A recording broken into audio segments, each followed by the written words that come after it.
Hello everyone, and welcome back to Mr. Sleepy Crime. I know many of you enjoy listening to these stories as you fall asleep. So before you drift off, I'd love for you to leave a comment letting me know where in the world you're tuning in from. And if you're enjoying the story, don't forget to like and subscribe, it really helps the channel grow. Before we begin, I want to acknowledge that this story involves real people and real tragedies. We tell these stories not for entertainment, but to remember the victims and perhaps help others recognize the warning signs that could prevent similar tragedies. For the best experience, feel free to lower the volume a little, just enough to let the story gently carry you off to sleep. Alright, please get comfortable, dim the lights, and let's dive into tonight's first story. I want to tell you about one of the most heartbreaking cases in recent American criminal history. Tonight, we delve into the tragic story of Timothy Ray Jones Jr., a case that shocked the nation and left investigators struggling to understand how a father could commit the unthinkable against his own children. Now, settle in as we journey back to South Carolina in 2014, to understand the events that led to one of the most devastating family tragedies in the state's history. In the peaceful suburbs of Lexington County, South Carolina, life moved at the gentle pace typical of small-town America. Tree-lined streets housed families pursuing the American dream, and among them lived the Jones family. Timothy Ray Jones Jr., known to most simply as Tim, appeared to be just another father navigating the complexities of modern parenthood. Tim was a soft-spoken man in his early 30s, working as an engineer at Intel. Those who knew him described him as intelligent and reserved, though perhaps a bit intense at times.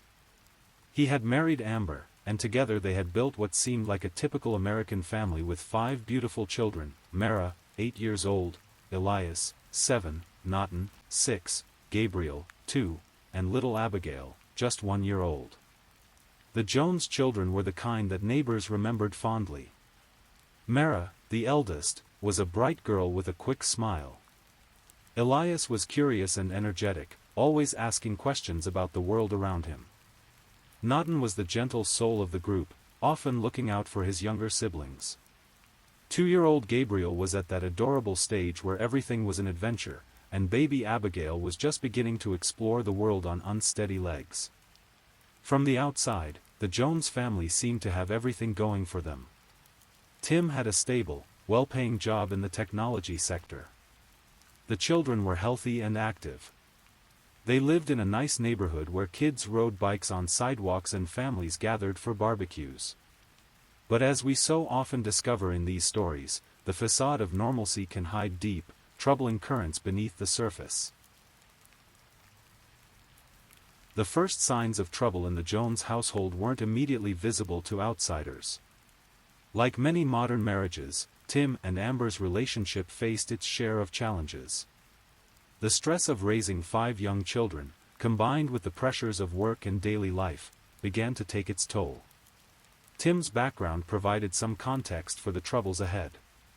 He had grown up in a household marked by instability and conflict. His childhood was punctuated by experiences that left him with trust issues and a deep-seated fear of abandonment. These early traumas, while not excusing what was to come, would later be cited by mental health professionals as contributing factors to his deteriorating psychological state. The marriage between Tim and Amber began to strain under pressures both seen and unseen. Communication broke down, and what had once been a partnership in raising their children became a source of conflict and resentment. Tim began exhibiting controlling behaviors, monitoring Amber's activities and becoming increasingly suspicious of her interactions with others. In 2012, the couple separated briefly, a 2-week period that would prove to be a turning point in their relationship. When Tim returned to their shared home, he discovered something that shattered his already fragile sense of security. According to Jones's divorce lawyer, when Jones returned to their shared home, he discovered that his wife was putting the children to bed and then going next door to meet her paramour. Amber had been having an affair with a 19-year-old neighbor. For Tim, this betrayal confirmed his deepest fears about trust and abandonment. The discovery sent him into a psychological spiral that would have devastating consequences. He became obsessed with the affair, unable to process the betrayal in a healthy way. The couple attempted counseling, working with family therapist and marriage counselor April M. Hames, but the damage seemed too deep to repair. Tim's behavior became increasingly erratic. He accused Amber of neglecting their children, claims that prompted investigations by South Carolina's Department of Social Services. These accusations would later prove to be projections of his own inadequacies as a parent, but at the time, they added another layer of stress and conflict to an already troubled household. As 2013 progressed, Tim's mental state continued to deteriorate. The couple's divorce proceedings became contentious, with custody of the 5 children becoming a central battleground. Tim fought fiercely for custody, not necessarily out of parental love, but as a way to maintain control and exact revenge against Amber for her perceived betrayals. The divorce was finalized, and custody arrangements were established that gave Tim primary physical custody of the children. This arrangement would later be questioned by many, given the warning signs that were becoming increasingly apparent to those who knew the family well. Officials had investigated Timothy Ray Jones Jr. twice for potential child abuse before the murders, but in both cases, officials found no reason to remove the 5 children from his custody. These investigations, while not resulting in removal of the children, should have served as red flags about Tim's deteriorating ability to care for his children safely. Friends and family members later recalled noticing changes in Tim's behavior during this period. He became more withdrawn, more suspicious, and more prone to angry outbursts. The stress of single parenthood, combined with his unresolved psychological issues and the trauma of his divorce, created a perfect storm of instability. The children, caught in the middle of this domestic chaos, began showing signs of stress themselves. Teachers at their schools noticed changes in their behavior and academic performance. The once bright and energetic children seemed more subdued, more cautious. But these warning signs, like so many others, would not be enough to prevent the tragedy that was approaching. September 2014 began like any other month in the Jones household, but it would end in unimaginable horror. Tim had been struggling to maintain his composure while caring for 5 young children on his own. The daily challenges of single parenthood, getting everyone dressed and fed, managing school schedules, dealing with the constant needs and demands of young children, were overwhelming for someone already dealing with serious psychological issues. On August 28, 2014, the children's last day of school before the tragedy, life proceeded with deceptive normalcy. The children attended classes, played with friends, and came home expecting just another evening with their father. But Tim was reaching a breaking point that had been building for months.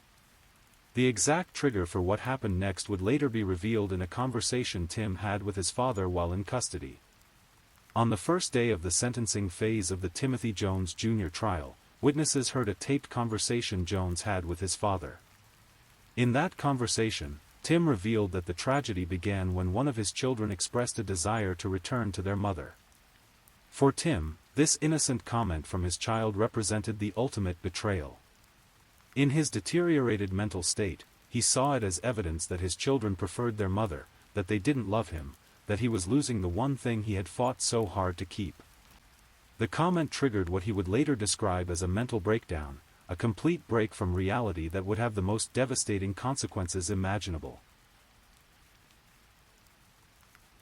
What happened in the Jones household on that September evening in 2014 is almost too horrible to comprehend.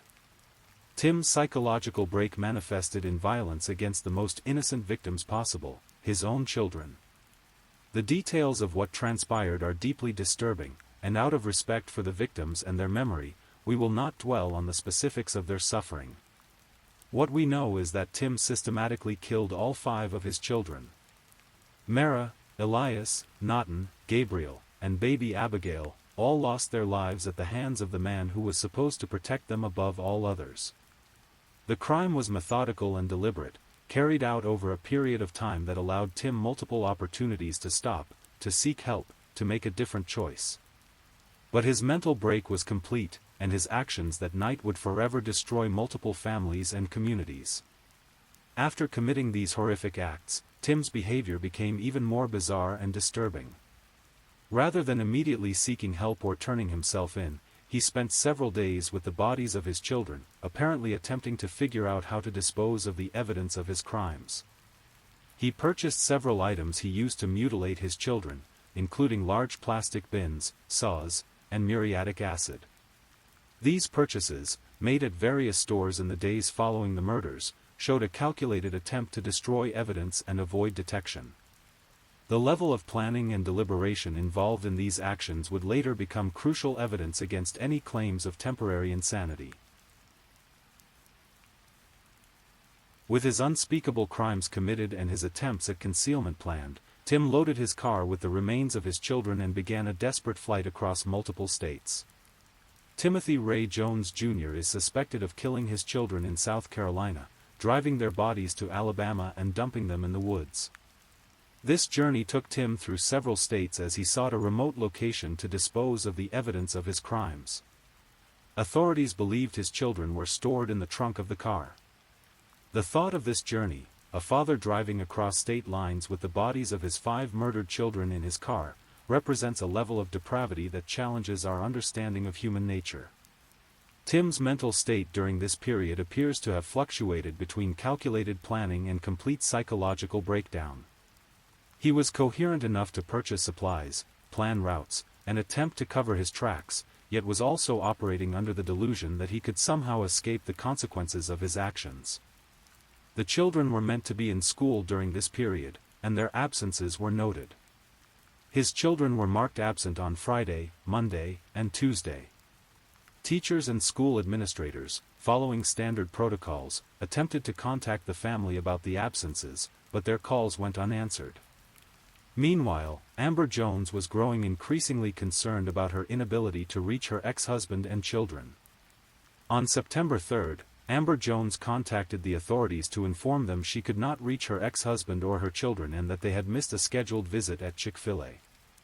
This missed visit was particularly concerning because Tim had been consistent about custody exchanges, despite their troubled relationship. Tim's flight from justice came to an end in Alabama, where he found what he believed would be a suitable location to dispose of his children's remains. The bodies of his 5 children were found in a rural area off Highway 10 near Camden, Alabama in Wilcox County. This remote location, far from major highways and populated areas, was chosen specifically because Tim believed the bodies would not be discovered. After disposing of his children's remains in this wooded area, Tim continued his flight, but his psychological state was rapidly deteriorating. The combination of guilt, exhaustion, and the stress of living as a fugitive began to take its toll. He turned to alcohol and drugs in an attempt to cope with what he had done, a decision that would ultimately lead to his capture. Timothy Jones was arrested on September 6, 2014, after he was stopped at a vehicle safety checkpoint in Mississippi. He was arrested for driving under the influence and drug possession, and after an interrogation, he led authorities to where the children's bodies were located. The arrest at this routine traffic checkpoint was the beginning of the end for Tim's attempt to escape justice. Initially detained on relatively minor charges, he was just another impaired driver to the Mississippi law enforcement officers who stopped him. But his erratic behavior and the circumstances surrounding his arrest raised suspicions that led to deeper questioning. During the interrogation that followed, Tim's psychological defenses finally crumbled completely. Perhaps overwhelmed by guilt, exhaustion, and the hopelessness of his situation, he eventually confessed to the murders and led authorities to where he had left his children's bodies in Alabama. The discovery of the children's remains sent shockwaves through multiple communities. In South Carolina, where the Jones family had lived, neighbors and friends struggled to comprehend how someone they had known could commit such heinous acts against his own children. The children's schools held memorial services, and the community came together to support one another through this unimaginable tragedy. The children of Timothy Ray Jones Jr., who has been charged with their murder, will be remembered in South Carolina. Memorial services and vigils were held to honor the memories of Mara, Elias, Naughton, Gabriel, and Abigail. Community members who had never met the children attended these services, united in their grief and horror at what had transpired. For Amber Jones, the children's mother, the tragedy represented a loss that defies description. In a matter of days, she had lost all 5 of her children to the man she had once loved and married. The guilt, grief, and trauma she experienced were compounded by questions about whether different decisions during the divorce and custody proceedings might have prevented the tragedy. The case also raised serious questions about the child welfare system and the processes used to determine custody arrangements. Nearly a decade after her husband, Timothy Jones Jr., murdered their 5 children, a mother will receive $1.5 million from the state. This settlement acknowledged failures in the system that had been designed to protect children but had instead left them in the care of someone who would ultimately take their lives. The legal case against Timothy Ray Jones Jr. was as complex as it was horrifying. Appellant Timothy Jones Jr. admitted to killing his 5 young children and was indicted for 5 counts of murder. Despite his confession, the case still required extensive legal proceedings to determine his guilt and appropriate punishment. Tim's defense team faced the nearly impossible task of defending someone who had admitted to killing his 5 children. Jones pled insanity, claiming, as a result of mental disease or defect, he lacked the capacity to distinguish moral or legal right from moral or legal wrong. This insanity defense became the central strategy for avoiding the death penalty, if not a murder conviction entirely. The insanity defense in cases like this is always controversial and difficult to prove. While Tim clearly had psychological issues and had experienced a mental break, the calculated nature of many of his actions, the planning, the cover-up attempts, the multi-state flight, suggested a level of awareness and deliberation that undermined claims of complete mental incapacitation. The prosecution painted a picture of a man who, while certainly disturbed, was aware of his actions and their consequences. They pointed to his methodical disposal of evidence, his calculated purchases of supplies, and his attempts to evade capture as proof that he retained the ability to distinguish right from wrong, even if he chose to ignore that distinction. Prosecutors to seek death penalty for Timothy Ray Jones Jr. for the murder of his 5 children in Lexington County in 2014. That the decision to pursue the death penalty in this case reflected the severity of the crimes and the community's demand for justice. The trial itself was a grueling experience for everyone involved. Jurors in South Carolina report that they are experiencing profound psychological effects from their exposure to graphically violent images, testimony, and argument during the death penalty trial of Tim Jones Jr. The evidence presented was so disturbing that it traumatized the very people tasked with determining Tim's fate. The impact on the jury was so severe that it became a story in itself. 3 months after the June 13, 2019 conclusion of the penalty phase of a trial in which jurors sentenced Jones to death for killing his 5 young children, 9 of the 18 Lexington County jurors were still experiencing psychological effects from their service.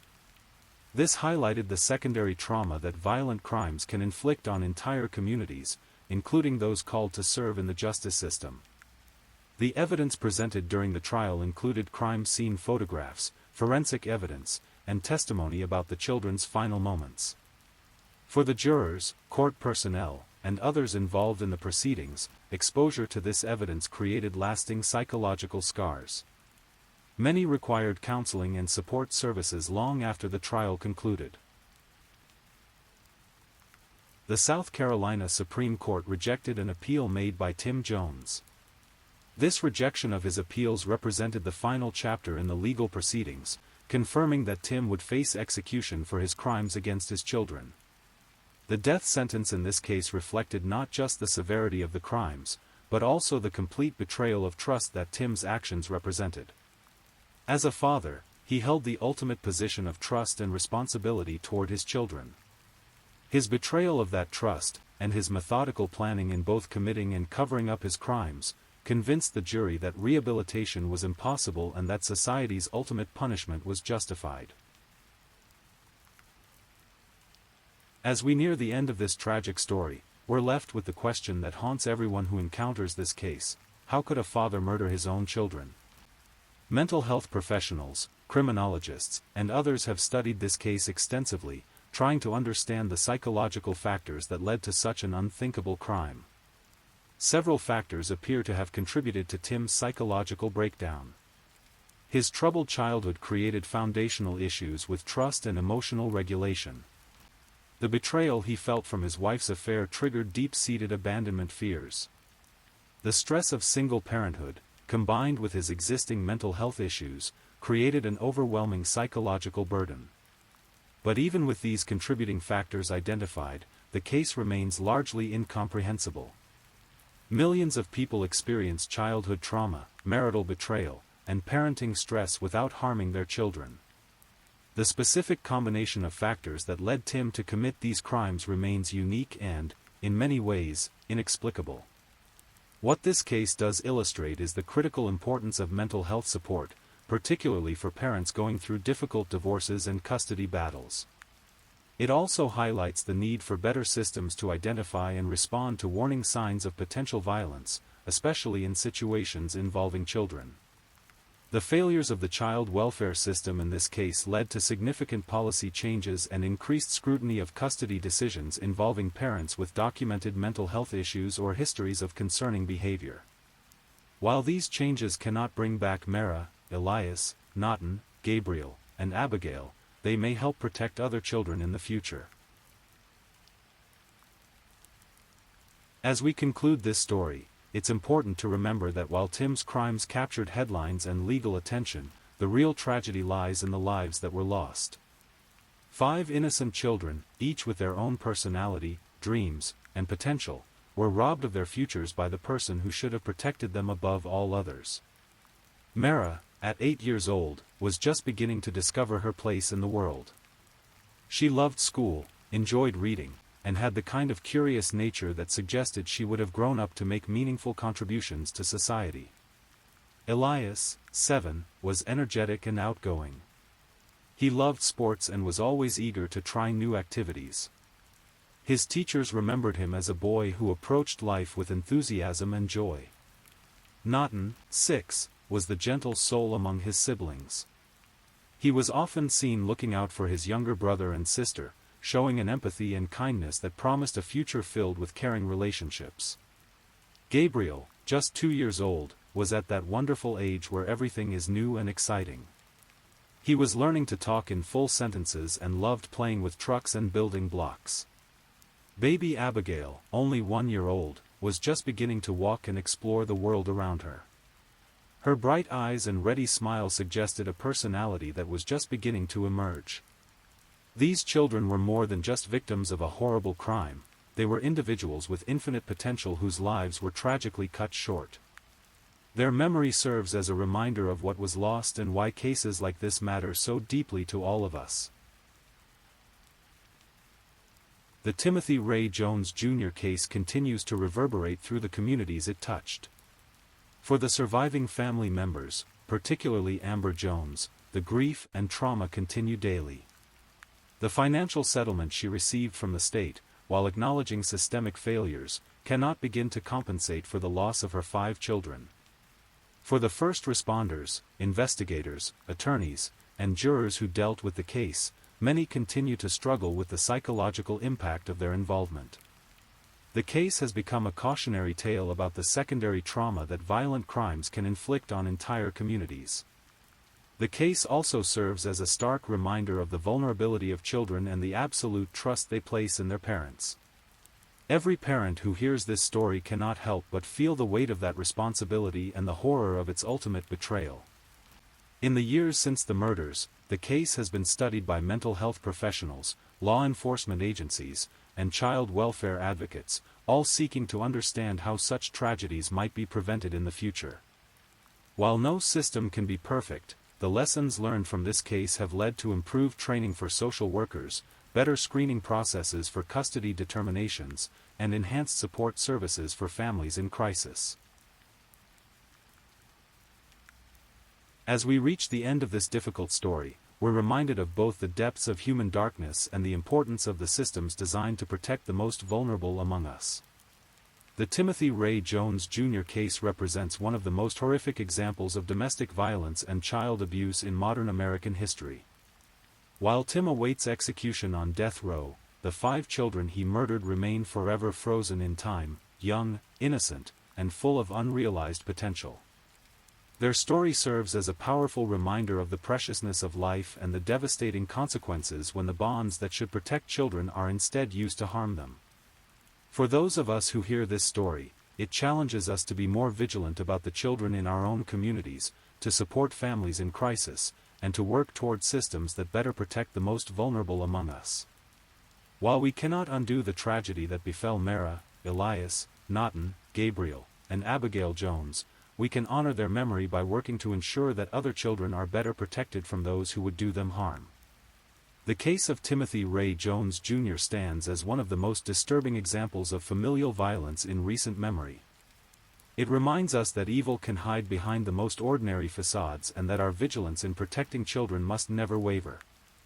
As we drift off to sleep tonight, we carry with us not just the horror of this story, but also a renewed commitment to the safety and protection of all children.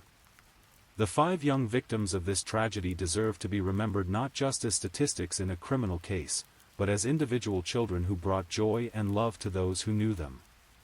Their lives, though tragically brief, had meaning and value that extends far beyond the circumstances of their deaths. May their memory serve as both a warning and an inspiration, a warning about the dangers that can lurk within seemingly normal families, and an inspiration to all of us to be more vigilant, more caring, and more committed to protecting the children who depend on us for their safety and well-being. If you're new here, welcome to the channel, where we explore true crime stories in a calm and respectful way. I also want to take a moment to appreciate my amazing subscribers who've been rocking with me. Thank you so much for your continued support. If you're still awake and listening, drop a comment. Let me know where you're tuning in from and the current time in your corner of the world, or just say something to let me know you're still here. And if you haven't already, be sure to like this video and subscribe, so you don't miss our next true crime stories for sleep. Now, let's move on to our second story. Story 2. Tonight, we journey into a story that reminds us how acts of kindness can sometimes lead to unthinkable betrayal. This is a case that unfolded in the quiet suburbs of Parma Heights, Ohio, where 2 people opened their hearts and home to someone they thought they could trust, only to pay the ultimate price for their compassion. Our story begins not with violence, but with hope, the kind of hope that drives people to believe in second chances and redemption. It's spring of 2017, and somewhere within the walls of the Lorraine Correctional Institution in Ohio, a man named Thomas Nuff is counting down the days to his release. After 15.5 years behind bars, freedom is finally within reach. Prison is a lonely place. The concrete walls, the rigid schedules, the endless hours with nothing but your thoughts for company, it can break a person's spirit. But sometimes, in the midst of that isolation, connections form in the most unexpected ways. Such was the case with Thomas Nuff and Regina Capobianco. Regina wasn't an inmate herself, but she had been. She understood the weight of incarceration, the suffocating feeling of being forgotten by the outside world. During her own time in the system, she had come to appreciate the power of human connection, of knowing that someone on the outside cares whether you live or die. This understanding led her to become a pen pal with Thomas Nuff. For years, letters traveled between them. Regina would write about her life on the outside, sharing mundane details that probably seemed extraordinary to someone locked away from the world. Thomas would respond with his own thoughts, his hopes for the future, his promises of change.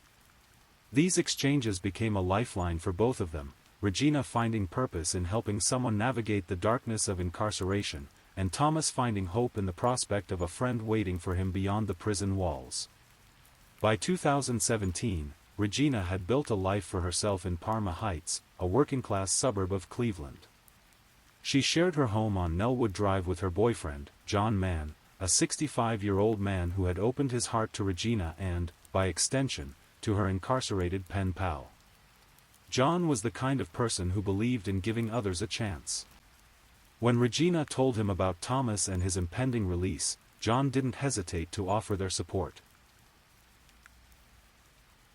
April 11, 2017. After more than 15 years in the Ohio correctional system, Thomas Nuff walked through the prison gates as a free man. He was 42 years old, having spent a significant portion of his adult life behind bars for a series of thefts and burglaries across various Cleveland suburbs. Now, with the possibility of a fresh start, he found himself picked up not by family, if he had any willing to help, but by Regina Capobianco and John Mann, two people who had never met him in person but who had committed to helping him transition back to society. The drive from the Lorraine Correctional Institution to Parma Heights takes about an hour. One can only imagine the conversations that took place during that journey. Regina, perhaps nervous but hopeful, making small talk and pointing out changes in the world that had occurred during Thomas's incarceration. John, steady and welcoming, assuring this stranger that they would help him get back on his feet. And Thomas, taking in the sights and sounds of freedom after so many years, perhaps calculating, perhaps genuinely grateful, we may never know which. What we do know is that they took him to their home, a modest house in a quiet neighborhood where children rode bicycles on the sidewalks and neighbors knew each other's names. They gave him a place to sleep, food to eat, and most importantly, they gave him their trust. The house on Nellwood Drive was far from pristine. Regina struggled with hoarding tendencies, and the home was cluttered with possessions accumulated over the years. But it was a home nonetheless, filled with the warmth of two people who cared for each other and who were willing to extend that care to someone in need. Thomas settled into this environment, sleeping on their couch, eating their food, and presumably looking for work and trying to establish himself as a productive member of society. From the outside, it might have appeared to be a success story, a formerly incarcerated person getting the support he needed to reintegrate into society, thanks to the kindness of strangers who had become friends through letters. But something was wrong. Whether Thomas harbored dark intentions from the beginning, or whether something shifted in those weeks following his release, we may never fully understand. What we do know is that by early May, barely a month after his release, the situation in the house on Nellwood Drive had taken a disturbing turn. May 11, 2017.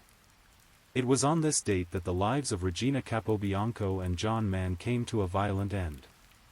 Regina Capobianco, 49, and her boyfriend, John Mann, 65, were stabbed to death in their Parma Heights home in May of 2017. The details of what happened in that house are horrific. Thomas Nuff, the man they had welcomed into their home and their lives, turned on them with deadly force. The very hands that had written grateful letters from his prison cell now wielded a weapon against the people who had shown him kindness. After the killings, Nuff's actions revealed a cold-blooded approach to covering up his crimes.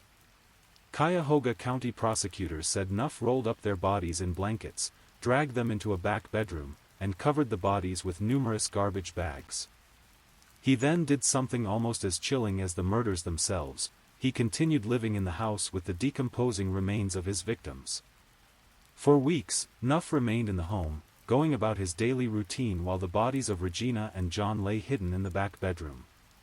Neighbors began to notice a terrible smell emanating from the property, but in a cluttered house in a neighborhood where people minded their own business, it took time for anyone to investigate further. As May turned into June, Regina's absence began to be noticed by those who cared about her. Her sister, growing concerned about not hearing from Regina, contacted the authorities to report her missing. Their bodies were discovered in June of 2017 inside their Nellwood Drive home after Capobianco was reported missing. When police first arrived at the house on Nellwood Drive, they were confronted by an overwhelming odor.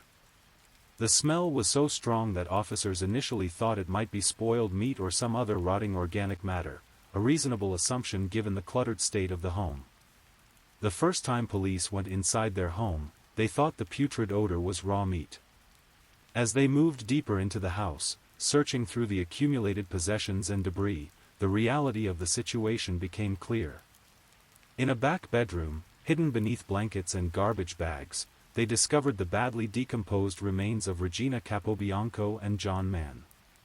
The victims had been dead for about 5 weeks when their bodies were found, indicating that they had been killed shortly after Thomas Nuff had been welcomed into their home. The scene was described by those who witnessed it as something from a horror movie. "It was like stepping into a horror movie," said the judge. The combination of the hoarding conditions, the decomposed bodies, and the realization that someone had been living in the house all this time created an atmosphere of profound disturb and tragedy. With the discovery of the bodies, a full-scale murder investigation was launched. Thomas Nuff quickly became the prime suspect, given that he had been staying in the home and had disappeared sometime after the murders. The investigation revealed the twisted timeline of events, how Nuff had killed the very people who had given him shelter, then continued to live in the house for weeks while their bodies decomposed in the next room. Detectives pieced together the evidence, examining the crime scene, interviewing neighbors, and tracking Nuff's movements in the weeks following the murders. The picture that emerged was of a man who had not only committed these brutal crimes but had shown a callous disregard for his victims even in death. Water records would later show unusual usage patterns at the house during the time Nuff remained there after the murders, suggesting he had been living there normally while the bodies decomposed nearby. This detail, perhaps more than any other, illustrated the cold-blooded nature of his actions. Thomas Nuff was eventually apprehended and charged with the murders of Regina Capobianco and John Mann. Nuff was arraigned in Parma Municipal Court Monday. He's accused of brutally stabbing 50-year-old Regina Capobianco and 65-year-old John Mann. When he was taken into custody, Nuff had been free for less than 3 months. In that short time, he had gone from being a beneficiary of extraordinary kindness to a double murderer facing the most serious charges in the criminal justice system. The arrest brought some measure of relief to the community, which had been shaken by the brutal nature of the crimes. Neighbors who had lived near the house on Nellwood Drive, who had smelled the terrible odors but hadn't realized their significance, were horrified to learn what had been happening so close to their own homes and families. The trial of Thomas Nuff began in 2019, nearly 2 years after the murders. It would be a 7-week proceeding that laid bare the horrific details of the crime and forced a jury to confront the question of how someone could so brutally betray those who had shown him kindness.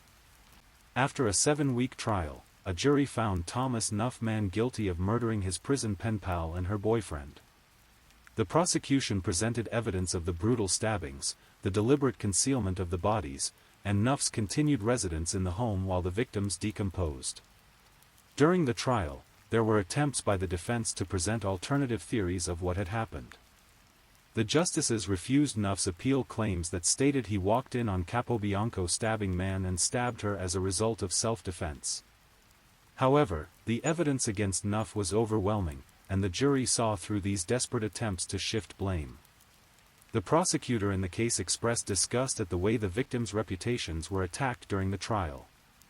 "The manner and fashion that their names were disparaged in this courtroom is disgusting to me," Fraglia told Judge Dina Calabrese. This speaks to one of the cruelest aspects of many murder trials, how victims, who cannot defend themselves, often find their characters assassinated by defense attorneys looking for any angle to create reasonable doubt. On August 14, 2019, Thomas Nuff was sentenced to death for the murders of Regina Capobianco and John Mann. On Wednesday, Thomas Nuff was sentenced to death for the fatal stabbings of Regina Capobianco and John Mann. The death sentence reflected not only the heinous nature of the crimes but also the aggravating circumstances surrounding them. Nuff had killed 2 people who had gone out of their way to help him, who had opened their home to him when he had nowhere else to go. The prosecutor noted the particularly despicable nature of murdering those who had shown him kindness when he had no other options. The Cuyahoga County prosecutor says jurors convicted 44-year-old Thomas Nuff of killing people who gave him somewhere to stay when he had no other options. This betrayal of trust, this repayment of kindness with violence, added an extra dimension of evil to crimes that were already horrific enough.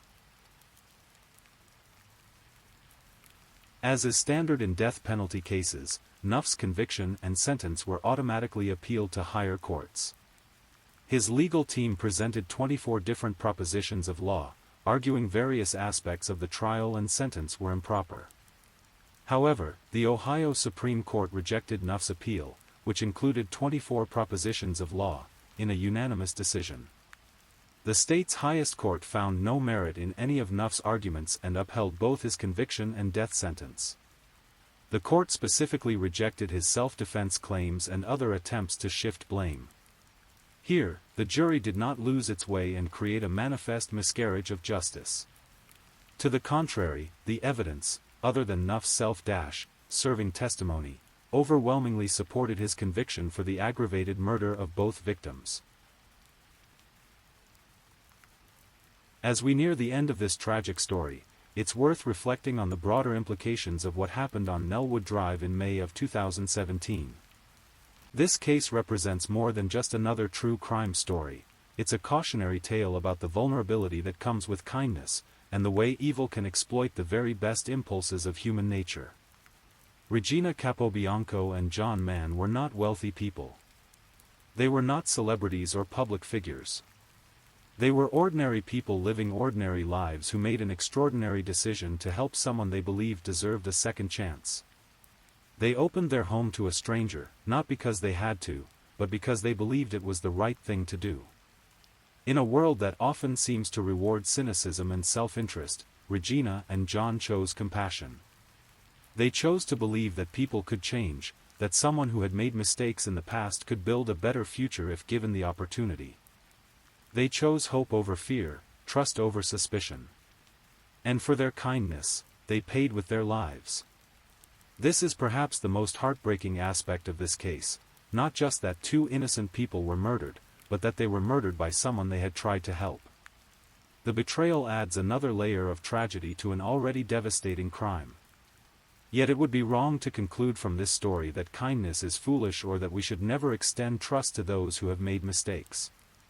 Regina and John's actions, even though they led to their deaths, represented some of the best of human nature.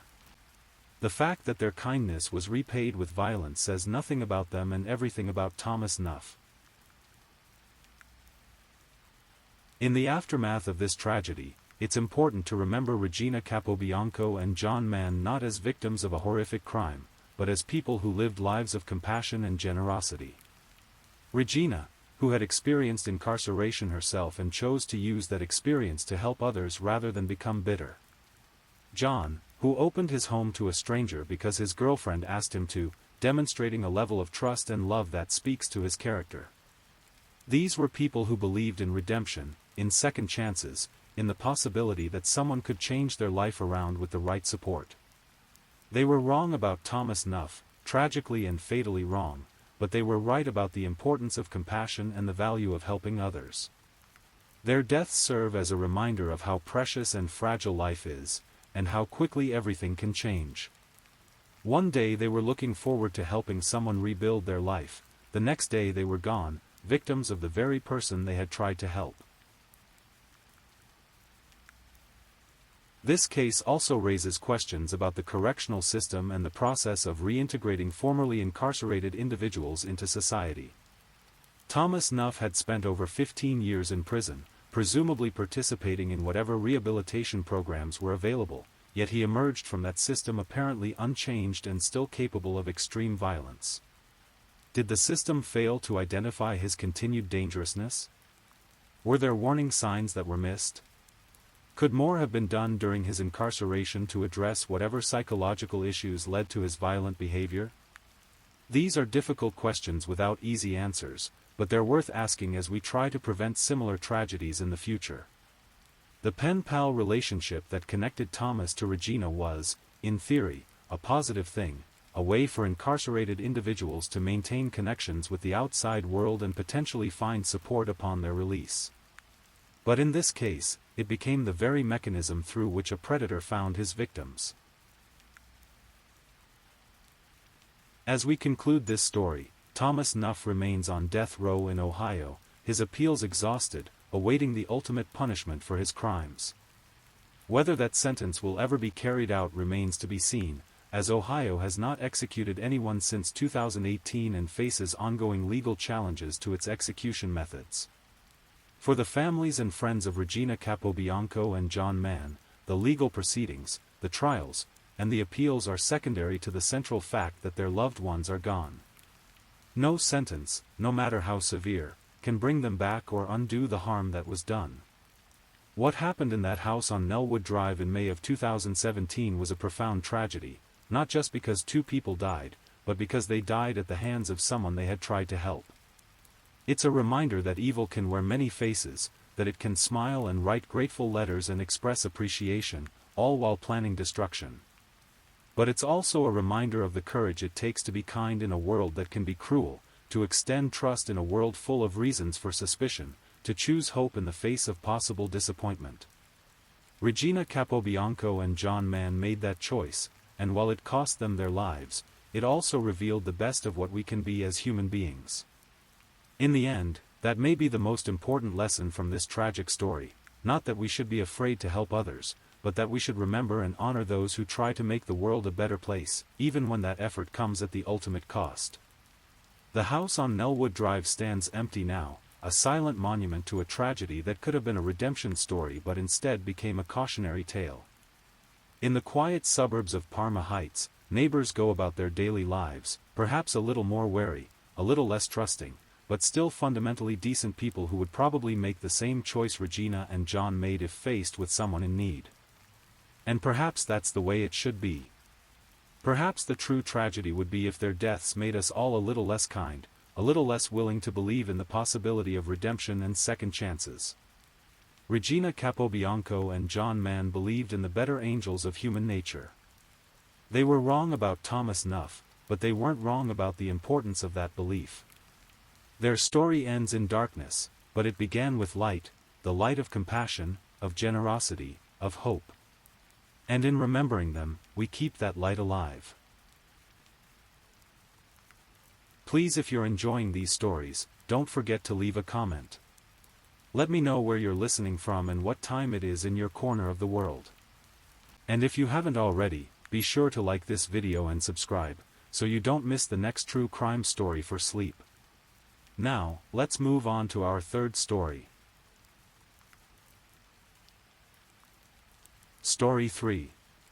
The humid summer air of Cincinnati hung heavy on the evening of March 7, 2009. In the quiet Winton Hills neighborhood, families were settling in for the night, children were finishing homework, and the ordinary rhythm of suburban life continued its predictable pattern. But in the darkness that was beginning to blanket the city, something far more sinister was unfolding. 13-year-old Esme Kenny should have been safe. She should have been at home, perhaps watching television or texting friends, preparing for another day at school. Instead, she had become the target of a predator whose appetite for violence had been building for over 2 decades. A man whose very presence in the community represented a catastrophic failure of the justice system to protect the innocent.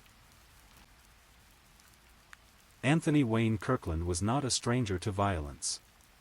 Born on September 13, 1968, in Cincinnati, Ohio, his entry into the world was marked by instability from the very beginning. His mother, Carol Yvonne Kirkland, was just 17 years old and unmarried when she gave birth to him. The birth certificate listed his biological father as Georgia Palmore, but this man would play no meaningful role in Anthony's life. When Anthony was 18, his mother married Clarence Spencer, but the damage of those early formative years had already begun to take root. Defense attorneys would later claim that Anthony experienced both physical and mental abuse during his childhood, painting a picture of a young man whose capacity for empathy and normal human connection had been systematically eroded by trauma and neglect. But childhood trauma, however severe, cannot excuse what Anthony Kirkland would become. It cannot explain away the deliberate choices he would make, the lives he would destroy, or the terror he would inflict upon an entire community. The first sign of the monster that lived within Anthony Kirkland emerged in 1987, when he was just 19 years old. His girlfriend, Leola Douglas, was a young woman with her whole life ahead of her. She had a twin brother, Leonard, who loved her dearly and would carry the memory of her loss for the rest of his life. On a night that would haunt Leonard Douglas for over 3 decades, Anthony Kirkland made a decision that would set him on a path of destruction from which there would be no return. In a fit of rage, he killed Leola Douglas. But killing her wasn't enough to satisfy whatever dark impulse drove him. In an act that would become his signature, he set her body on fire, watching as the flames consumed the evidence of his crime and the physical form of someone who had once trusted him. When the authorities caught up with Kirkland, he pleaded guilty to manslaughter rather than face a murder trial. The plea deal that followed would prove to be one of the most tragic miscalculations in the history of Ohio's criminal justice system. Instead of recognizing the true danger that Anthony Kirkland represented, the system treated him as just another domestic violence case gone wrong. 16 years. That's how long Anthony Kirkland spent behind bars for taking Leola Douglas's life and desecrating her body. 16 years during which he had time to think, to plan, and to nurture the violent fantasies that would eventually claim 4 more lives. Prison, rather than rehabilitating Kirkland, seemed to only refine his methods and intensify his hunger for violence. He served his time quietly, without major incident, giving no outward indication of the storm that was brewing within his mind. To the parole board and prison officials, he appeared to be a man who had learned from his mistakes, someone who was ready to rejoin society as a productive citizen. In 2003, Anthony Kirkland was released from prison. A year later, in 2004, he was released from parole supervision entirely. The system had determined that he no longer posed a significant threat to public safety.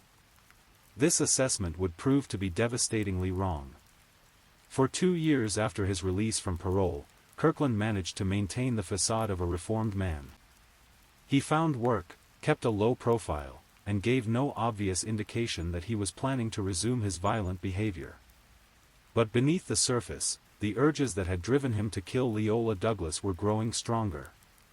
The first sign that Anthony Kirkland had not been reformed by his time in prison came on December 22, 2006. Mary Jo Newton, a 45-year-old woman, encountered Kirkland in what should have been an ordinary interaction.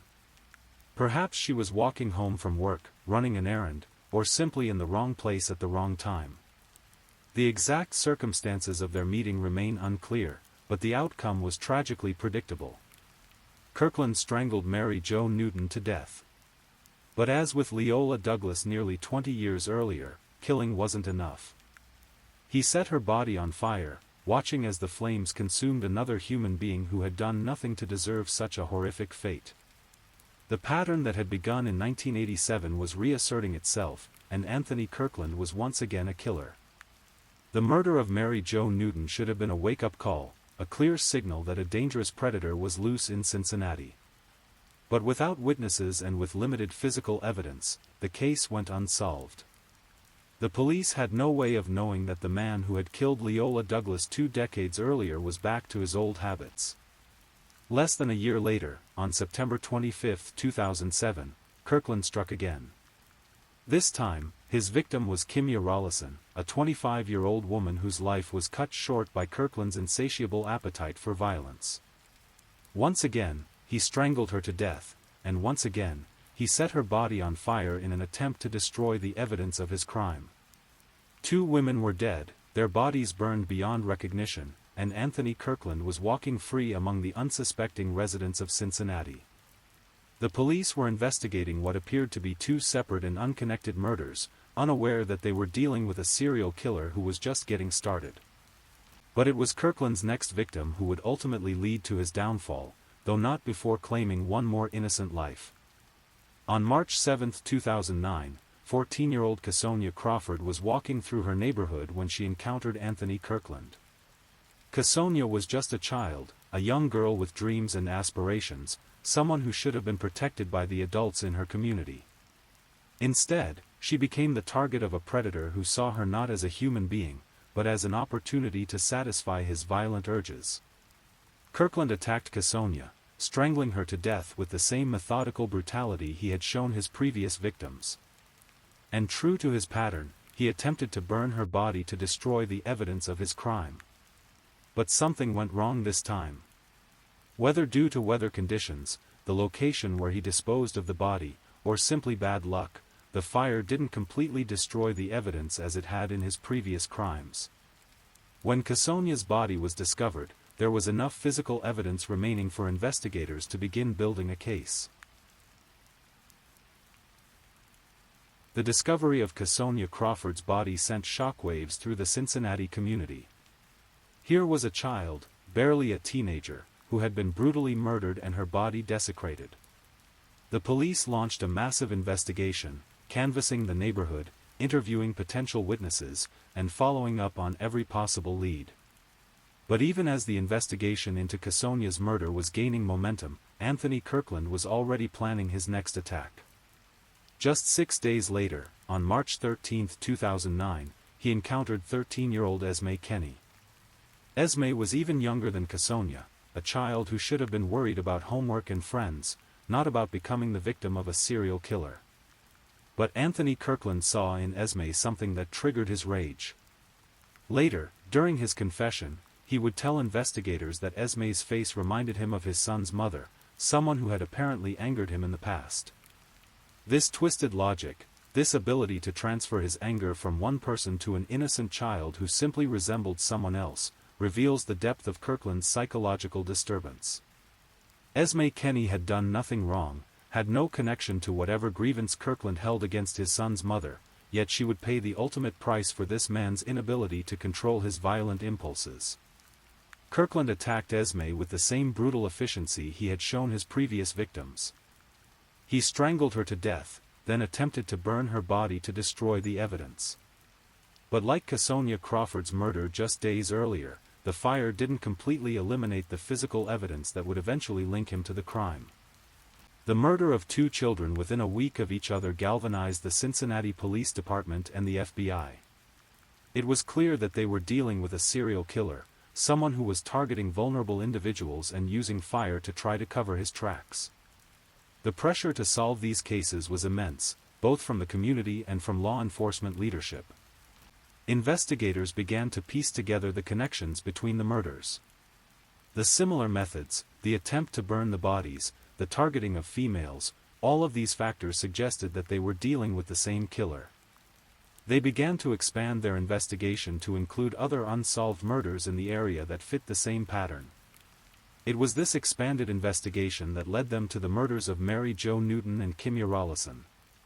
Suddenly, what had appeared to be separate, unconnected crimes began to form a coherent picture of a serial killer who had been operating in Cincinnati for over 2 years. The break in the case came through a combination of physical evidence, witness statements, and good old-fashioned police work. Investigators were able to place Anthony Kirkland in the vicinity of the crimes, and when they brought him in for questioning, his story began to fall apart under scrutiny. Faced with mounting evidence against him, Anthony Kirkland eventually confessed to all 4 murders. But his confessions were not the remorseful admissions of a man seeking redemption.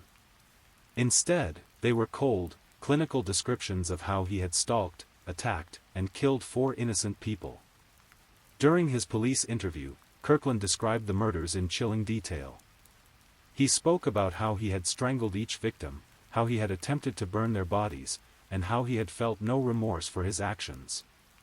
The recordings of these confessions would later be played in court, providing jurors with a disturbing glimpse into the mind of a serial killer.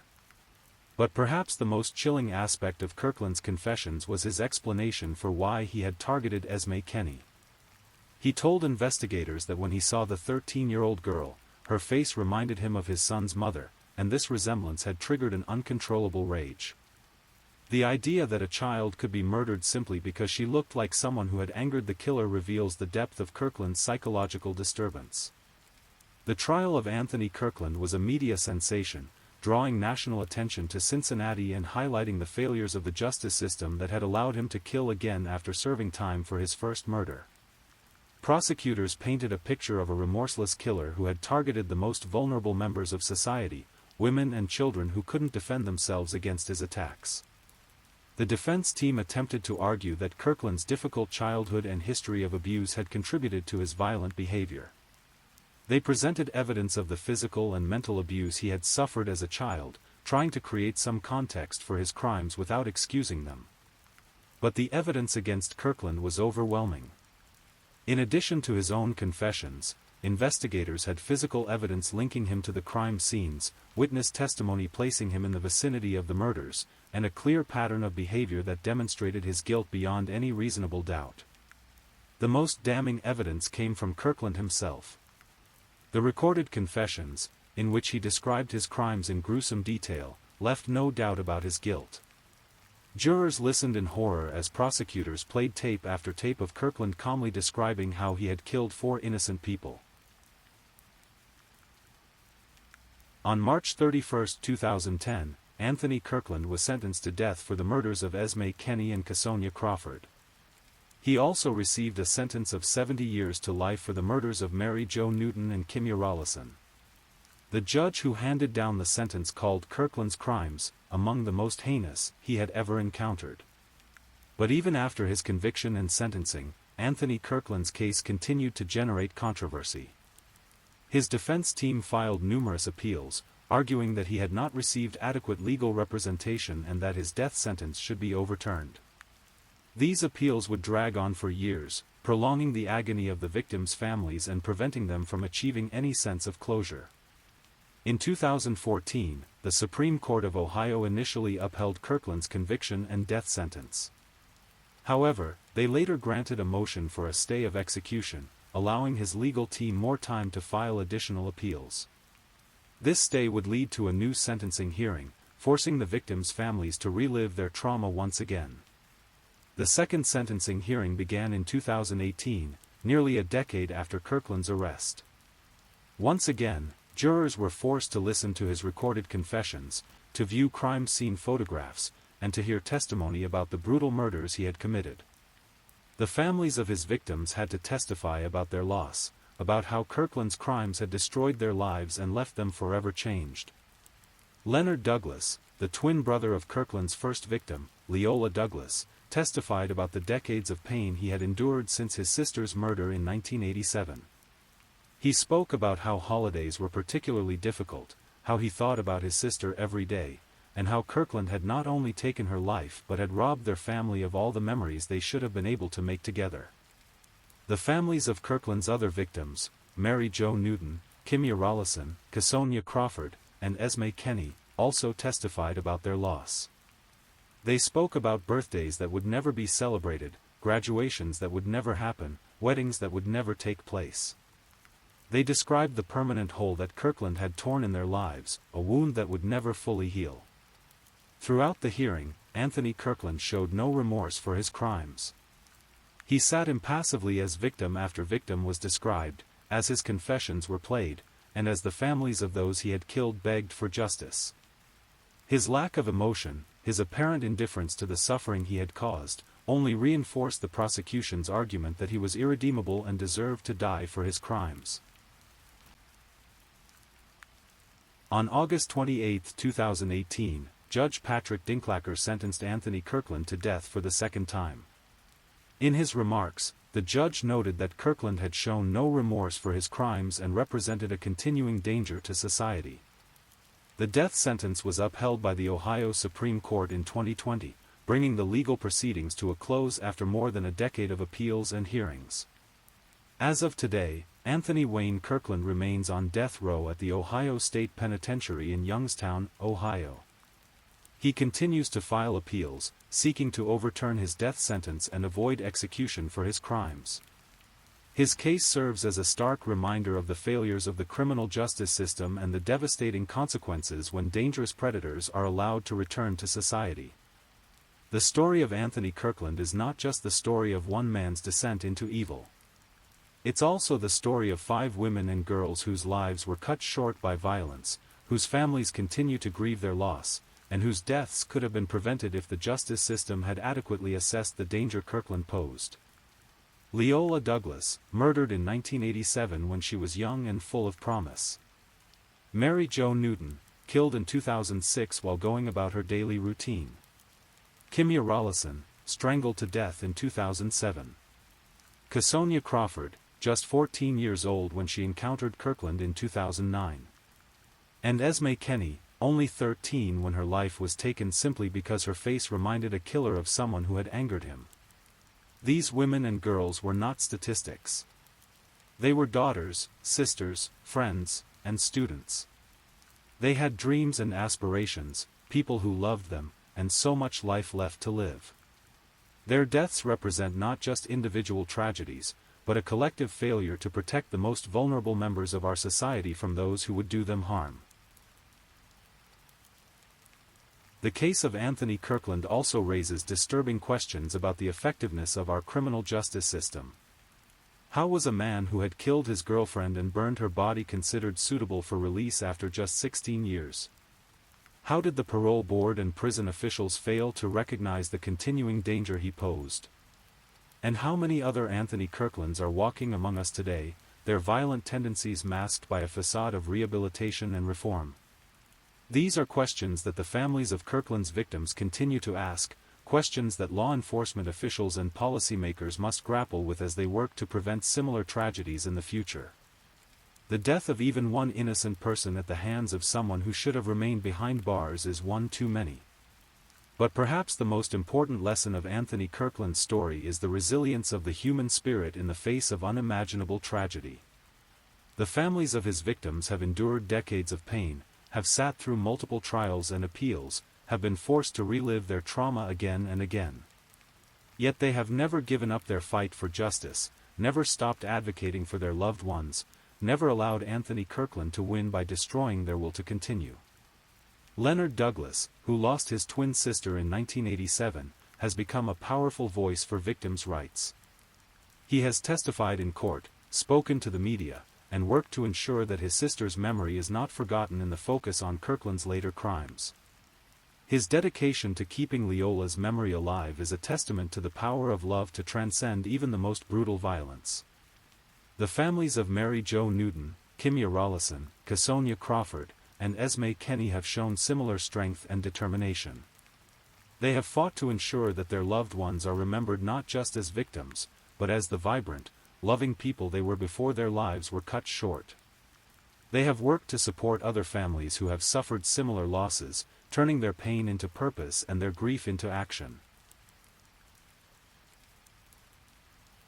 As Anthony Kirkland sits on death row, awaiting the execution that may or may not come, the families of his victims continue to live with the consequences of his choices.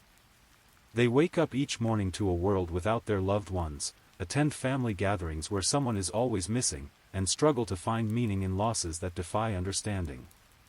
Yet they continue to fight, continue to seek justice, and continue to honor the memory of those who were taken too soon. Their strength is a powerful reminder that while evil may triumph temporarily, it cannot ultimately destroy the bonds of love that connect us to those we have lost. The story of Anthony Kirkland is a dark chapter in the history of Cincinnati, a reminder of the capacity for human evil and the failures of systems designed to protect us. But it's also a story of survival, of resilience, and of the refusal to let violence have the final word. In the quiet moments, when the courtrooms are empty and the media attention has faded, the families of Kirkland's victims continue to remember. They remember birthdays and anniversaries, favorite songs and inside jokes, dreams that will never be fulfilled and conversations that will never happen. They remember the people their loved ones were, not just the victims they became. And in that remembering, in that refusal to let their loved ones be defined solely by the violence that ended their lives, there is a kind of victory. It's not the victory they wanted, not the outcome they would have chosen, but it's a victory nonetheless. It's the victory of love over hate, of memory over oblivion, of hope over despair. As the years pass and Anthony Kirkland's name fades from the headlines, the names of his victims should be remembered. Leola Douglas, Mary Jo Newton, Kimya Rollison, Casonia Crawford, and Esme Kenny deserve to be more than footnotes in the story of a serial killer. They deserve to be remembered for who they were, not just how they died. This is their story, too. This is the story of 5 lives cut short, of families forever changed, and of a community forced to confront the reality that evil can lurk behind the most ordinary facades. It's a story that reminds us to cherish the people we love, to protect the vulnerable among us, and to never take for granted the simple blessing of safety. In the end, Anthony Kirkland's legacy is not the fear he inspired or the pain he caused, though both are real and lasting. His true legacy is the determination of those who survived his violence to ensure that his victims are never forgotten, that justice is served, and that others are protected from suffering the same fate. As we close this dark chapter of true crime history, let us remember that behind every case, every statistic, and every news report are real people whose lives mattered, whose loss is felt deeply, and whose memory deserves to be honored. In remembering them, we deny evil the final victory and affirm the enduring power of love to triumph over even the darkest human impulses. The chilling crimes of Anthony Kirkland serve as a stark reminder of the capacity for human evil, but they also demonstrate the resilience of those who refuse to let that evil define their lives. In their strength, we find hope. In their perseverance, we find inspiration. And in their love for those they have lost, we find a powerful testament to the enduring nature of the human spirit. I'm just putting it out there. If you're still awake and listening, drop a comment.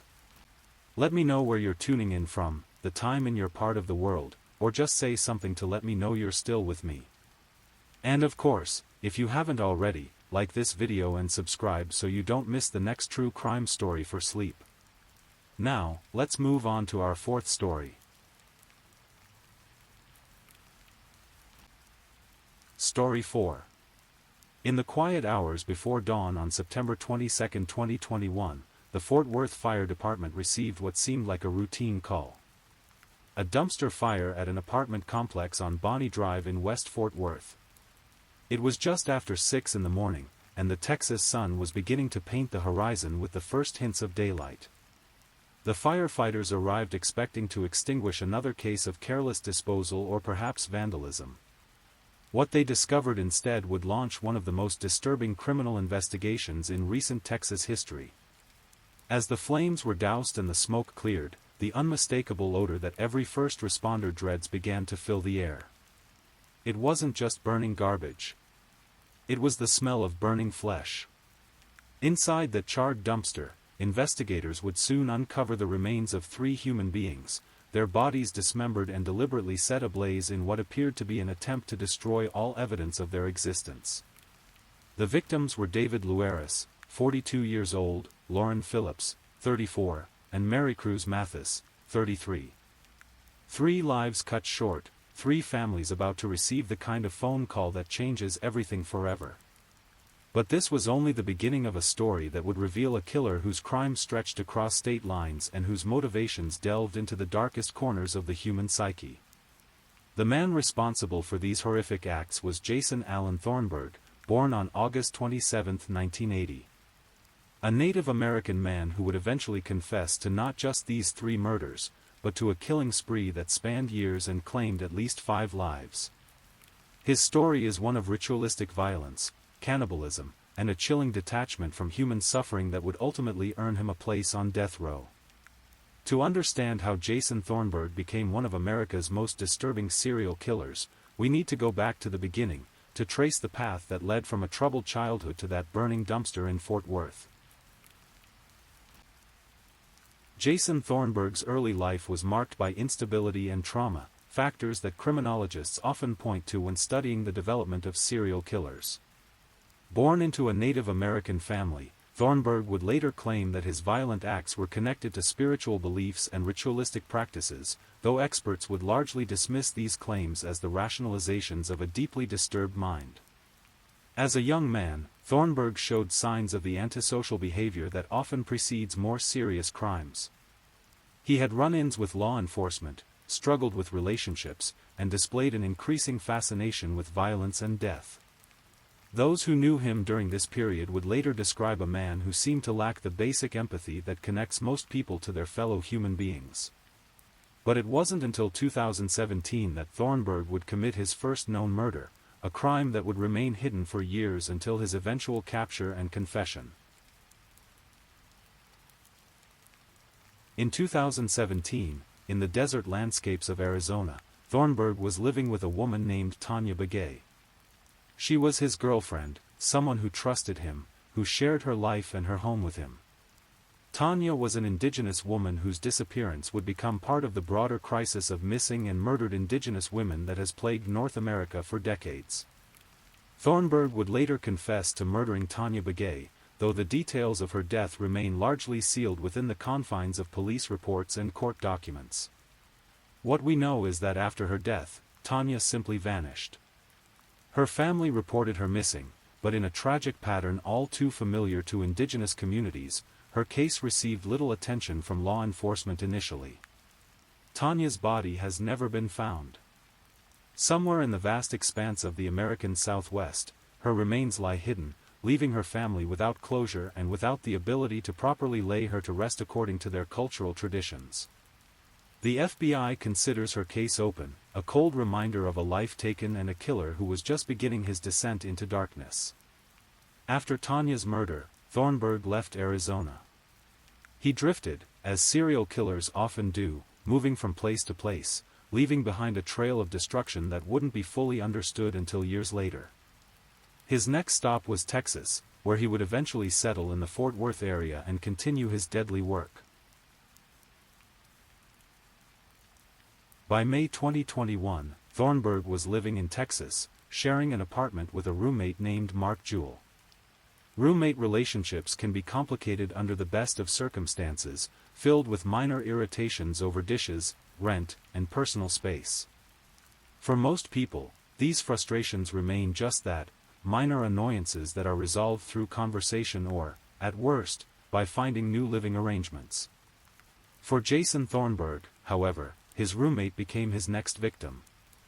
Mark Jewell was murdered by Thornburg in May 2021, though the details of this crime would only come to light months later when Thornburg was in custody for other murders.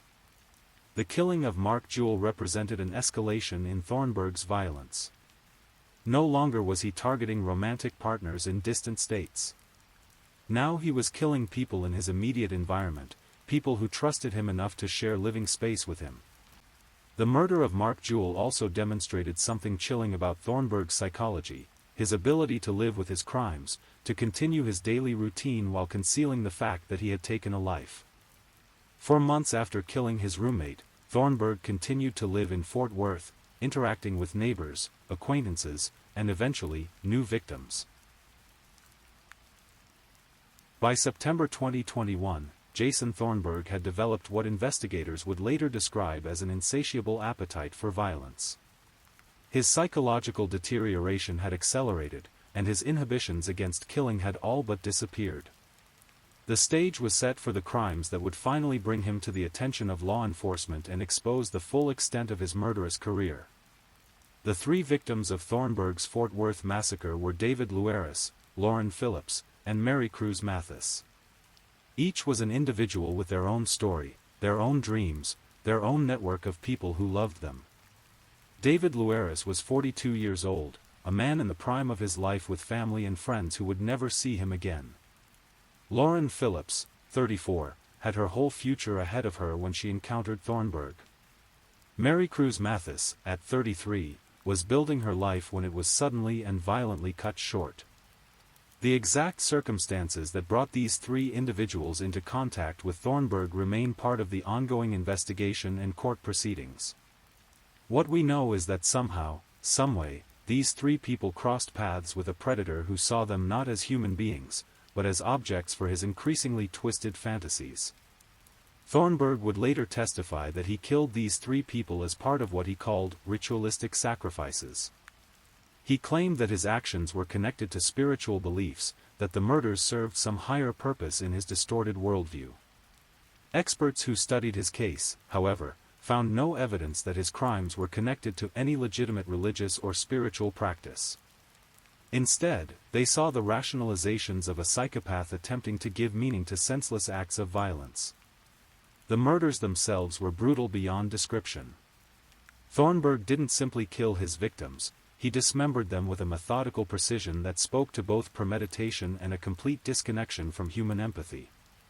After the killings, he transported the remains to the dumpster on Bonnie Drive, arranged them carefully, and set them on fire in an attempt to destroy all evidence of his crimes. but Thornburg had made crucial mistakes. Forensic science has advanced considerably in recent decades, and even severely burned remains can yield DNA evidence and other clues that can lead investigators to their perpetrator. The Fort Worth Police Department, working with federal agencies and forensic experts, began the painstaking process of identifying the victims and tracking down their killer. The discovery of 3 murdered and dismembered bodies in a burning dumpster immediately triggered a major criminal investigation. The Fort Worth Police Department knew they were dealing with something extraordinary. This wasn't a crime of passion or a drug deal gone wrong. The level of violence, the dismemberment, and the attempt to destroy the evidence all pointed to a killer with a sophisticated understanding of police procedures and a complete lack of regard for human life. Investigators began the meticulous work of processing the crime scene and identifying the victims. Despite the extensive fire damage, forensic experts were able to extract DNA evidence and other identifying information from the remains. Dental records, fingerprints were available, and DNA comparisons with missing person reports gradually revealed the identities of David Luaris, Lauren Phillips, and Mary Cruz Mathis. Once they knew who the victims were, investigators could begin to map their final days, looking for common connections that might lead them to their killer. This is where the methodical nature of modern police work comes into play: hundreds of phone calls, thousands of hours of surveillance footage review, interviews with family members, friends, and acquaintances, all in an effort to reconstruct the victims' final movements. The investigation was complicated by the fact that the victims appeared to have no obvious connection to each other. They moved in different social circles, worked different jobs, lived in different neighborhoods. This suggested that they hadn't been killed as part of some larger dispute or conflict, but rather had been selected by their killer for reasons that made sense only to him. As investigators dug deeper, they began to develop a profile of their suspect. The dismemberment suggested someone with either medical knowledge or experience in butchering. The methodical nature of the crime scene indicated planning and forethought. The attempt to destroy evidence through fire showed an understanding of forensic procedures. All of these factors pointed to a killer who was intelligent, organized, and extremely dangerous. Breakthrough in the case came through a combination of forensic evidence and old-fashioned detective work. DNA evidence from the crime scene, when run through various databases, began to yield matches. Surveillance cameras in the area around the dumpster showed suspicious activity in the days leading up to the discovery of the bodies. Phone records and financial transactions created a digital trail that investigators could follow. As these various pieces of evidence began to point in the same direction, a name emerged: Jason Allen Thornburg. Here was a man with a criminal history, with connections to the Fort Worth area, and with access to the location where the bodies were found. More importantly, his DNA matched evidence recovered from the crime scene. On December 9, 2021, Jason Thornburg was arrested in connection with the triple homicide. For the families of the victims, his arrest brought a mixture of relief and continued anguish. Relief that the person responsible for their loved ones' deaths was in custody, but anguish at the knowledge that nothing could bring back the people they had lost. Thornburg's arrest was just the beginning of a legal process that would reveal the full extent of his crimes and provide chilling insights into the mind of a serial killer. Once in custody, Jason Thornburg began to talk. This is not uncommon among serial killers who have been captured. Often, after years of hiding their crimes, they feel a psychological need to confess, to finally tell someone about the things they've done. For some, it's a form of bragging. For others, it may be a twisted form of relief. Thornburg's confessions were extensive and disturbing. He didn't just admit to the Fort Worth murders, he also confessed to killing his roommate Mark Jewell in May 2021 and his girlfriend Tanya Begay in Arizona in 2017. The scope of his crimes was larger than investigators had initially realized. But perhaps most disturbing were the details that Thornburg provided about his motivations and methods. He spoke of ritualistic sacrifices, claiming that his murders served some spiritual purpose. He admitted to engaging in cannibalism, consuming parts of his victims in what he described as part of his ritual practices. These revelations painted a picture of a killer whose crimes went beyond even the worst-case scenarios that investigators had imagined. Mental health experts who evaluated Thornburg during this period found him to be legally sane, able to understand the nature of his actions and their consequences, but profoundly disturbed. His claims about ritualistic motivations were seen as post hoc rationalizations rather than genuine religious beliefs. In the clinical terminology of forensic psychology, Thornburg displayed the classic characteristics of a psychopath: lack of empathy, superficial charm, manipulative behavior, and a complete disregard for the rights and welfare of others. The legal case against Jason Thornburg was complex, involving multiple jurisdictions and multiple crimes. In Texas, he was charged with capital murder in connection with the deaths of David Luares, Lauren Phillips, and Mary Cruz Mathis. The dismemberment and burning of the bodies, combined with the multiple victims, made this a death penalty case from the outset. Thornburg's defense team faced an almost impossible task. Their client had confessed to the crimes, DNA evidence linked him to the scene, and the brutality of his actions had shocked even experienced law enforcement officers. The best they could hope for was to avoid the death penalty by arguing for life imprisonment instead. During the trial, prosecutors laid out the evidence methodically and thoroughly. They presented forensic evidence, witness testimony, and Thornburg's own confessions to build an overwhelming case for his guilt. The defense attempted to argue that their client's mental health issues should be considered as mitigating factors in sentencing, but the prosecution countered that Thornburg's actions were the result of choice, not mental illness. The trial also revealed additional disturbing details about Thornburg's crimes. Evidence suggested that the torture and dismemberment of his victims had occurred while they were still alive, adding an element of sadistic cruelty that went beyond simple murder. The prosecution argued that these factors made Thornburg among the worst of the worst, deserving of the ultimate punishment. In November 2024, Jason Thornburg was found guilty of capital murder.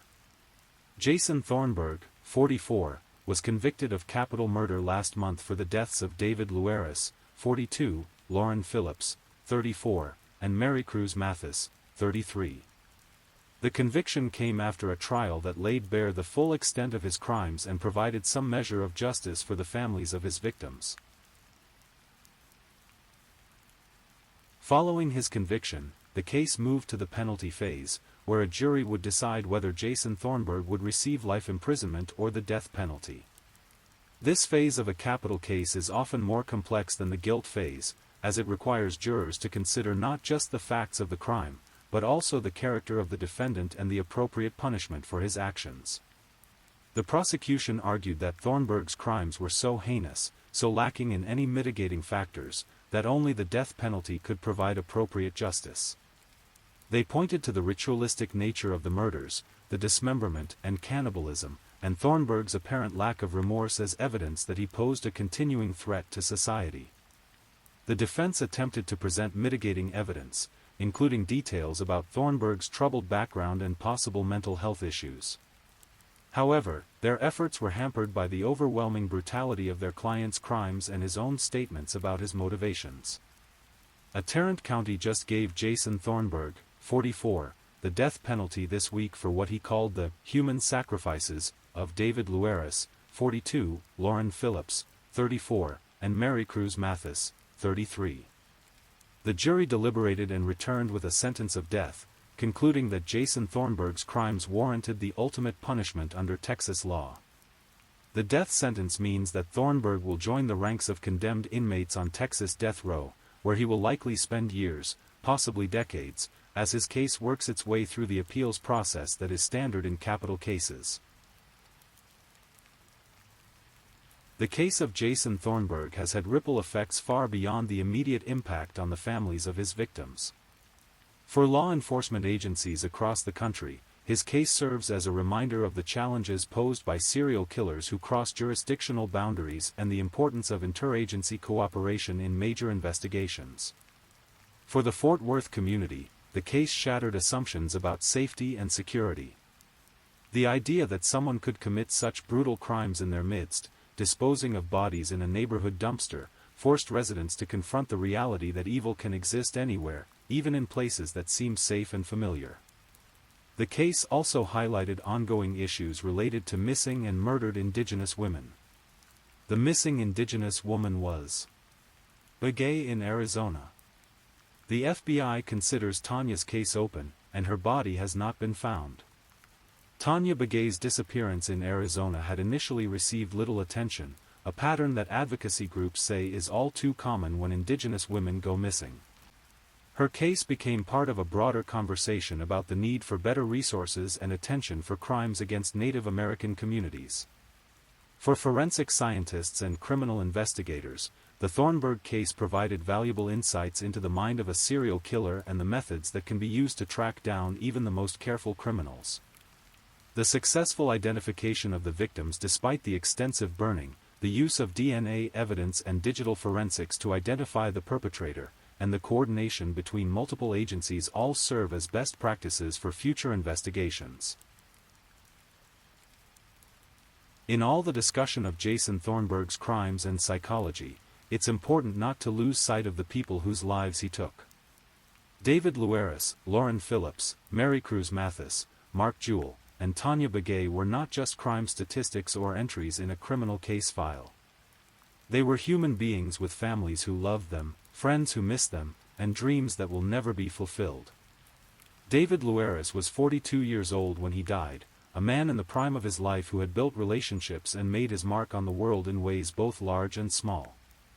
Those who knew him remember his laugh, his kindness, his hopes for the future that were cut short by a killer's twisted fantasies. Lauren Phillips, at 34, was building her life when she encountered Jason Thornburg.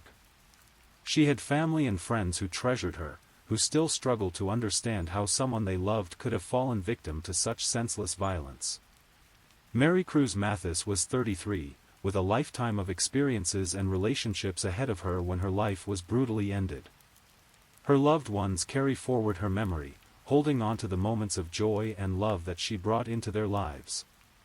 Mark Jewell's death came at the hands of someone he trusted enough to share his living space with. The betrayal inherent in his murder adds another layer of tragedy to his story, a reminder that evil often wears a familiar face. And Tanya Begay, whose body has never been found, whose family still waits for closure, represents the too many Indigenous women who have disappeared without a trace, their cases often relegated to the margins of law enforcement attention until it's too late. These 5 individuals represent lives cut short, potential unrealized, and families forever changed by the actions of one deeply disturbed man. The case of Jason Thornburg raises profound questions about the nature of evil and human psychology. How does someone become capable of such brutal acts? Are serial killers born or made? Can such individuals be identified and stopped before they kill? Criminologists and psychologists who study serial killers have identified certain patterns and warning signs, but predicting who will become a killer remains an inexact science. Many people experience trauma, abuse, and psychological problems without ever harming another person. Others, like Thornburg, seem to cross a line that most of us cannot even imagine approaching. The ritualistic elements that Thornburg claimed motivated his crimes add another layer of complexity to understanding his psychology. While experts dismissed his claims about spiritual motivations, the fact that he felt compelled to create such elaborate justifications for his actions provides insight into how serial killers rationalize their behavior to themselves. The cannibalistic aspects of Thornburg's crimes place him in a particularly rare and disturbing category of serial killers. Throughout history, only a small percentage of serial killers have engaged in cannibalism, and those who do often represent some of the most psychologically disturbed individuals in criminal history. Understanding killers like Jason Thornburg is not about excusing their actions or finding sympathy for them. Rather, it's about developing better methods for identifying, catching, and preventing such individuals from claiming more victims. Every insight gained from studying these cases potentially saves lives in the future.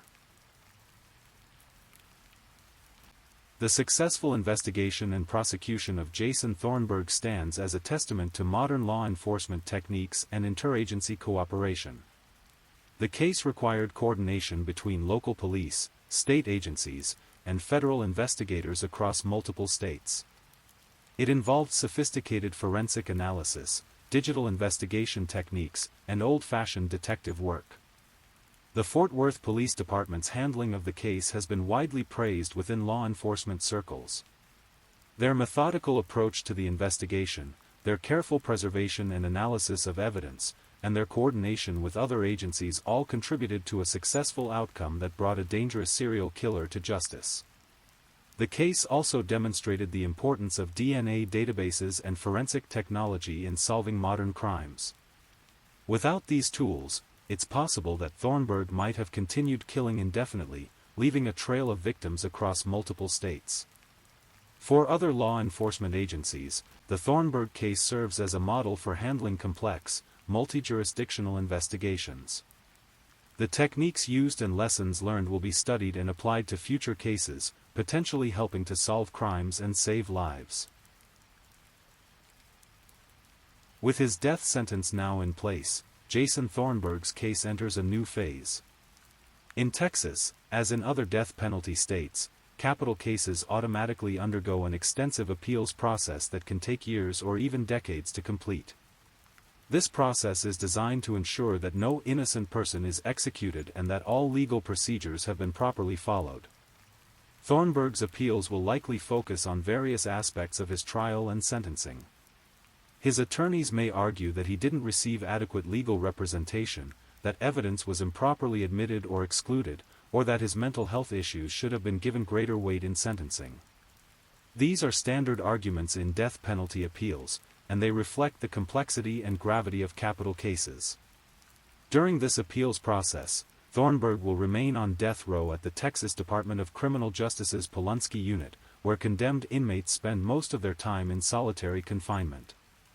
The appeals process can be lengthy, and many death row inmates spend decades in this environment before their cases are finally resolved. For the families of Thornburg's victims, the appeals process represents both hope and frustration. Hope that justice will ultimately be served, but frustration at the lengthy delays that prevent final closure. Many victim families report that the appeals process forces them to relive their trauma repeatedly as court hearings and legal filings keep the case in the public eye. The case of Jason Thornburg raises important questions about justice, punishment, and society's response to the most heinous crimes. Is the death penalty an appropriate response to such brutal murders? Does life imprisonment serve society's needs just as well? These are questions that have been debated for centuries, and they take on particular urgency when confronted with cases like this one. Supporters of the death penalty argue that some crimes are so terrible that only the ultimate punishment can provide appropriate justice. They point to the ritualistic nature of Thornburg's murders, his cannibalism, and his apparent lack of remorse as evidence that he has forfeited his right to live. Opponents of capital punishment argue that the death penalty is never appropriate, regardless of the crime. They point to the possibility of wrongful convictions, the disparate impact of the death penalty on minority defendants, and moral objections to state-sanctioned killing. Whatever one's position on the death penalty, few would argue that Jason Thornburg deserves freedom.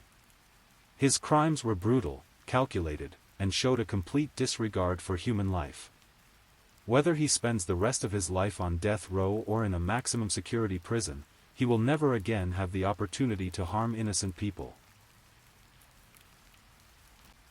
While Jason Thornburg has been convicted and sentenced for his known crimes, investigators continue to examine whether he may have been responsible for other unsolved murders.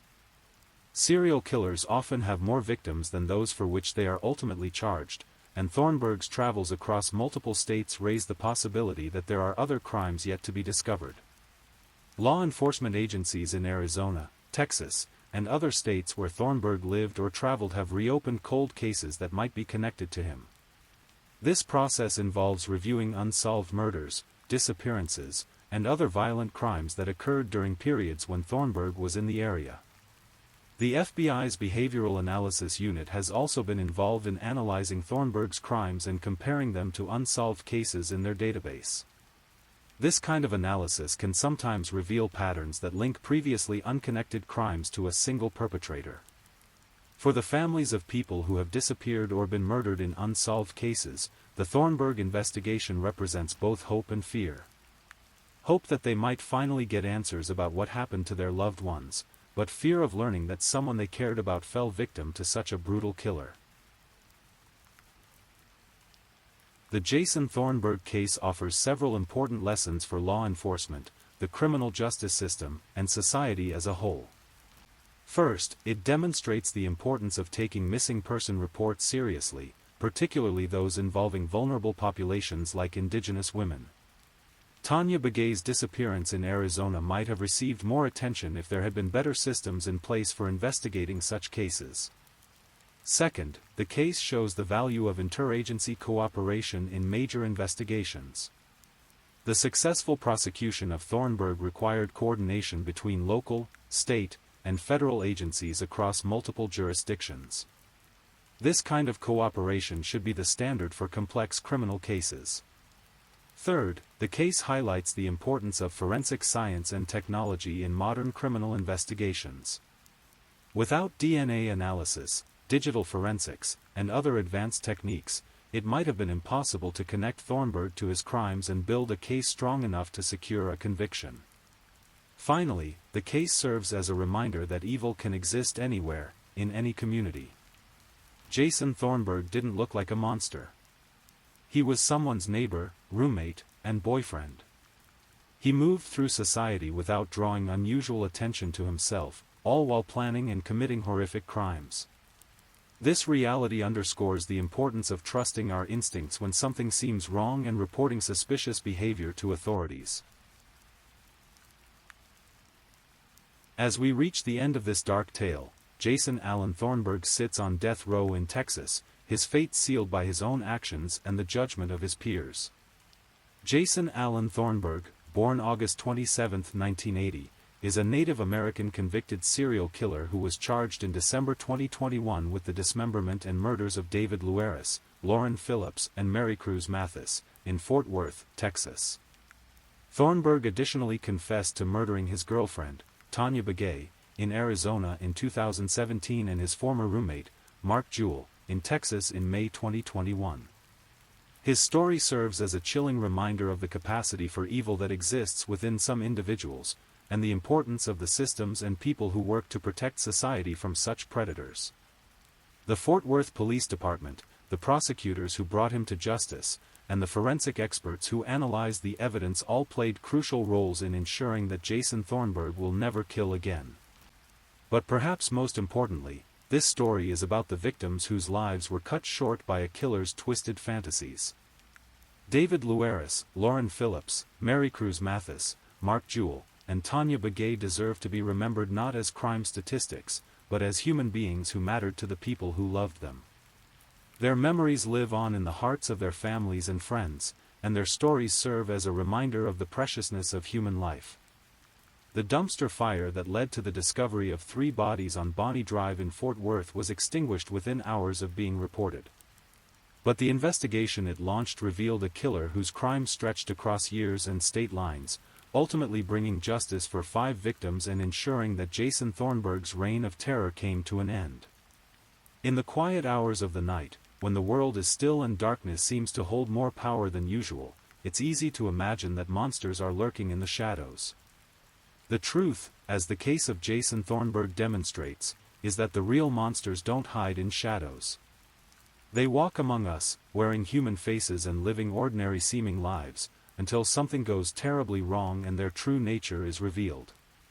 This is the story of Jason Allen Thornburg, serial killer, cannibal, and one of the most disturbing criminals in recent American history.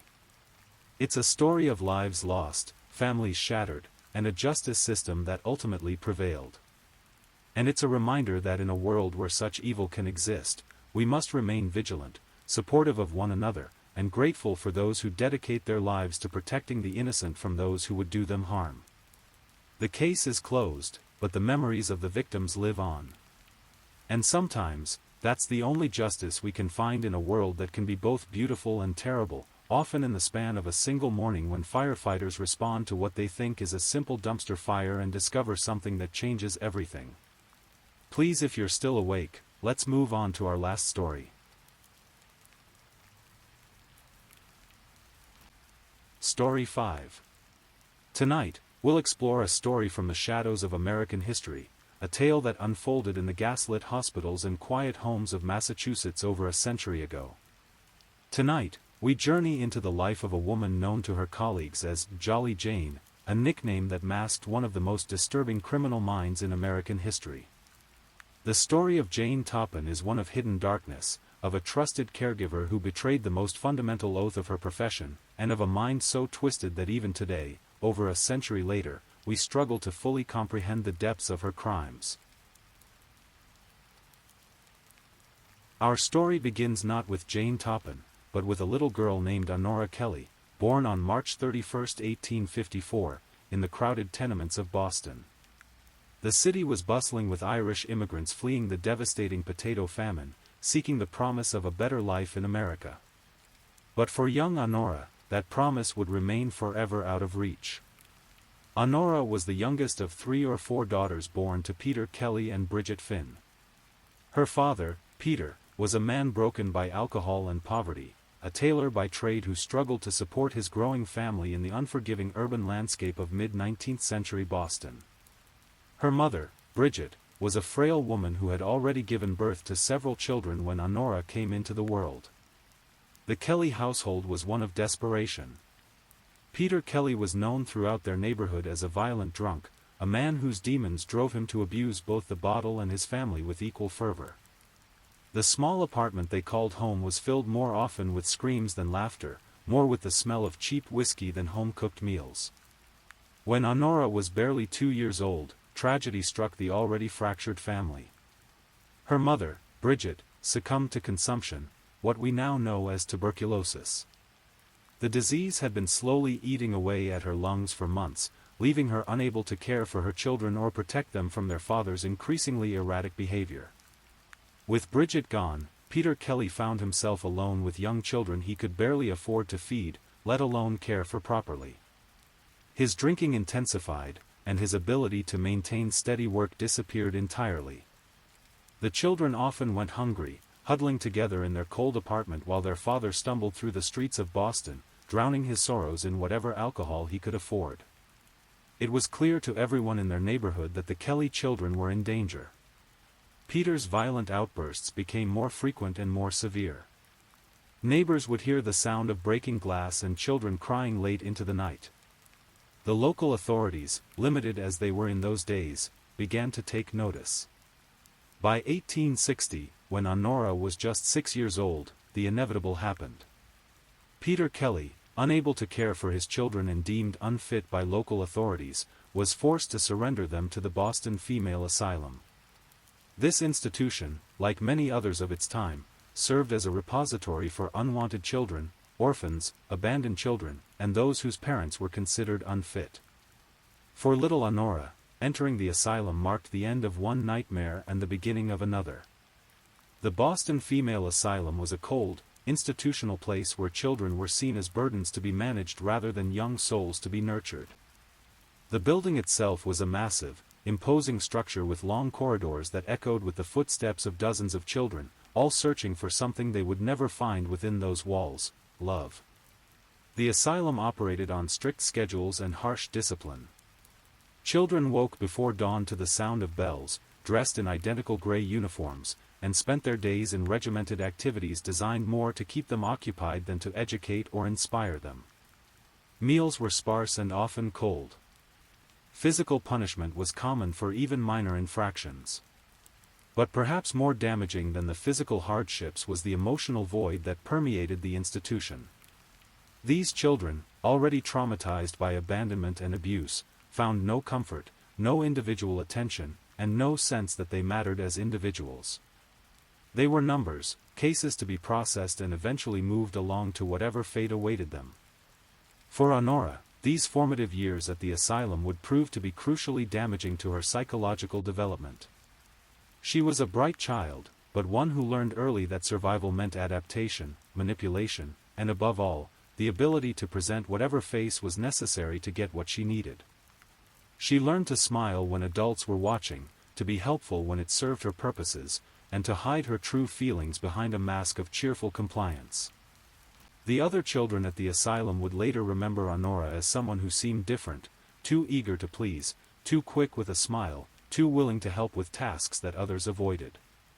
There was something unsettling about her enthusiasm, though none of them could articulate exactly what it was at the time.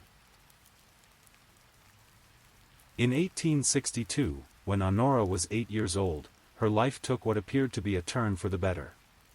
A family named Toppin, who lived in the affluent suburb of Lowell, Massachusetts, came to the Boston Female Asylum looking for a child to take into their home. The Toppins were not looking to adopt in the traditional sense. They wanted what was called an indentured servant, a child who would work in their household in exchange for room, board, and basic education. And Toppin, the matriarch of the family, was a stern but fair woman who believed in hard work and moral rectitude. Her husband, Abner Toppin, was a successful businessman who had built a comfortable life for his family. They already had children of their own, but they needed help with the endless household chores that defined middle-class life in the 1860s. When they met Honora, they saw exactly what they were looking for, a bright, eager child who seemed grateful for any opportunity. Honora, now calling herself Jane, as the Toppins preferred, had perfected her ability to present herself as the ideal child. She was polite, hard-working, and seemed genuinely happy to be given this chance at a better life. The Toppin household was a world away from the asylum. There was plenty of food, warm clothing, and most importantly, a sense of order and respectability. Jane threw herself into her new role with an enthusiasm that impressed the family. She was an excellent student, quick to learn not just her household duties but also the social graces that defined proper middle-class behavior. But even as Jane appeared to thrive in her new environment, there were subtle signs that something was not quite right. She displayed an unusual fascination with the family's medical books and seemed particularly interested in stories about death and dying. When neighbors or family members fell ill, Jane would volunteer to help care for them with an eagerness that struck some as excessive. The Toppin family came to depend on Jane's help, and as she grew older, they began to treat her more like a family member than a servant. She took their name, though she was never formally adopted, and began to see herself as part of their respectable world. But Jane was always keenly aware that she was different, that her position in the family was precarious, and that her past marked her as someone who didn't truly belong. This awareness created in Jane a desperate need to prove herself worthy, to demonstrate that she was not just another abandoned child from the asylum, but someone special, someone valuable. She began to cultivate what would become her signature persona, Jolly Jane, always ready with a laugh, always eager to help, always the person others turned to in times of need. As Jane entered adolescence, her fascination with medicine and caregiving began to crystallize into a career goal. She spoke often of wanting to become a nurse, a profession that was just beginning to gain respectability thanks to the work of pioneers like Florence Nightingale during the Crimean War. Nursing would allow her to help people, to be needed and valued, and to work in the medical field that so fascinated her. The Toppin family supported Jane's ambitions, seeing nursing as a respectable career for a young woman of her background. They had no way of knowing that the cheerful, helpful girl they had raised was already harboring dark thoughts about the power that came with caring for the sick and vulnerable. In 1885, at the age of 31, Jane Toppin entered the Cambridge Hospital Training School for Nurses. This was a relatively new institution, part of the growing movement to professionalize nursing and move it away from the untrained, often disreputable women who had traditionally cared for the sick. The training was rigorous and demanding. Student nurses worked long hours, learned basic medical procedures, and were expected to maintain the highest standards of moral conduct. Jane excelled in her studies, demonstrating not only competence but genuine enthusiasm for the work. Her fellow students knew her as someone who was always willing to take on extra shifts, always ready to help with difficult patients, and always cheerful even during the most challenging times. But even during her training, there were subtle warning signs that went unnoticed by her instructors and fellow students. Jane displayed an unusual interest in the effects of different medications on patients. She would linger by bedsides longer than necessary, watching patients' reactions to treatments with an intensity that seemed to go beyond professional curiosity. She also began to experiment, in small ways, with the medications under her care. Nothing dramatic or immediately noticeable, a slightly higher dose here, a different combination there, always with what appeared to be the best intentions for the patient's comfort. Jane had discovered that she enjoyed the power that came with being able to affect how someone felt, to ease their pain or make them drowsy, to control their experience in ways both subtle and profound. During her training, Jane also began to develop the persona that would serve her so well throughout her career. She was unfailingly cheerful, earning the nickname Jolly Jane from patients and staff alike. She had a gift for making people feel comfortable and cared for. Patients would ask specifically for her, and their families would express gratitude for her dedicated care. What no one realized was that Jane was beginning to derive a dark satisfaction from the intimate moments she spent with patients as they hovered between life and death. She later confessed that she found these moments sexually arousing, that the power she held over vulnerable people gave her a thrill unlike anything else she had experienced. Jane graduated from nursing school with high honors and glowing recommendations. She was immediately hired at Massachusetts General Hospital, one of the most prestigious medical institutions in the region.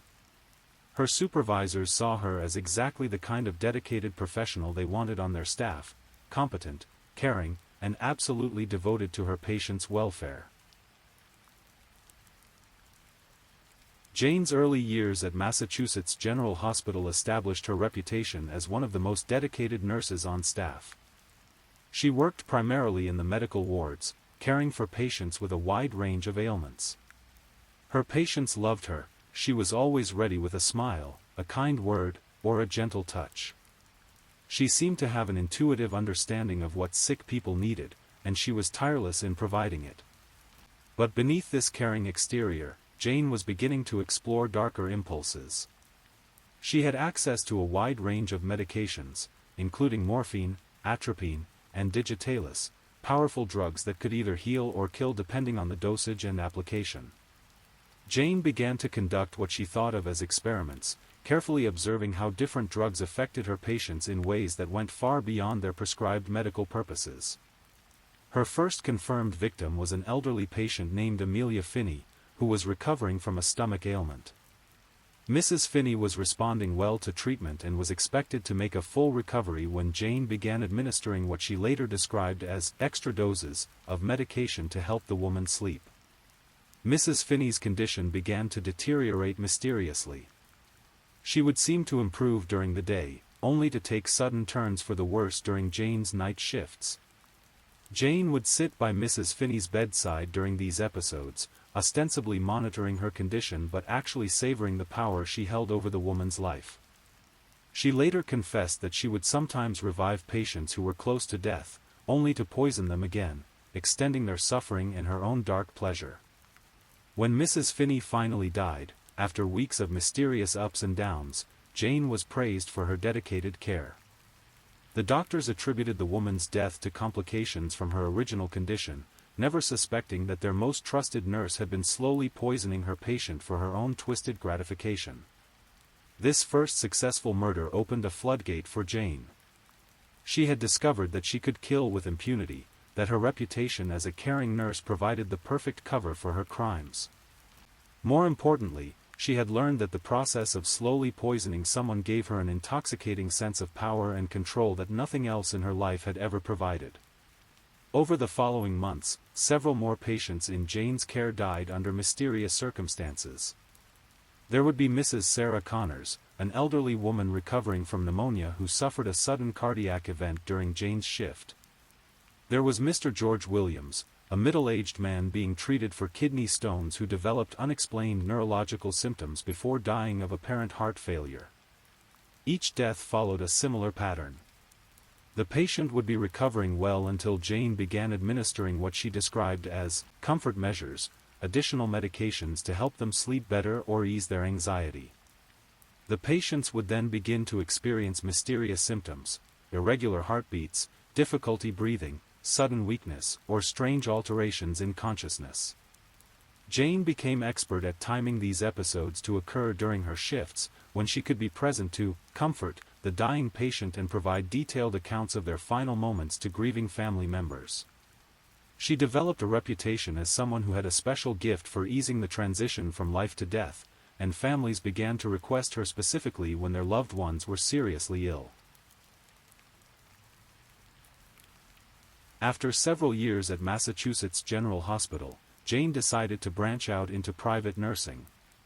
This move gave her even greater freedom to select her victims and control the circumstances of their deaths. Private nursing meant she could work in people's homes, away from the oversight of hospital administrators and with access to family members who might also become targets. Her reputation as Jolly Jane preceded her into this new phase of her career.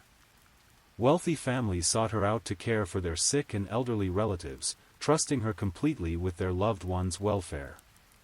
Jane commanded high fees for her services, and she was worth every penny in the minds of her clients. She was professional, cheerful, and seemed to have a genuine gift for making patients comfortable in their final days.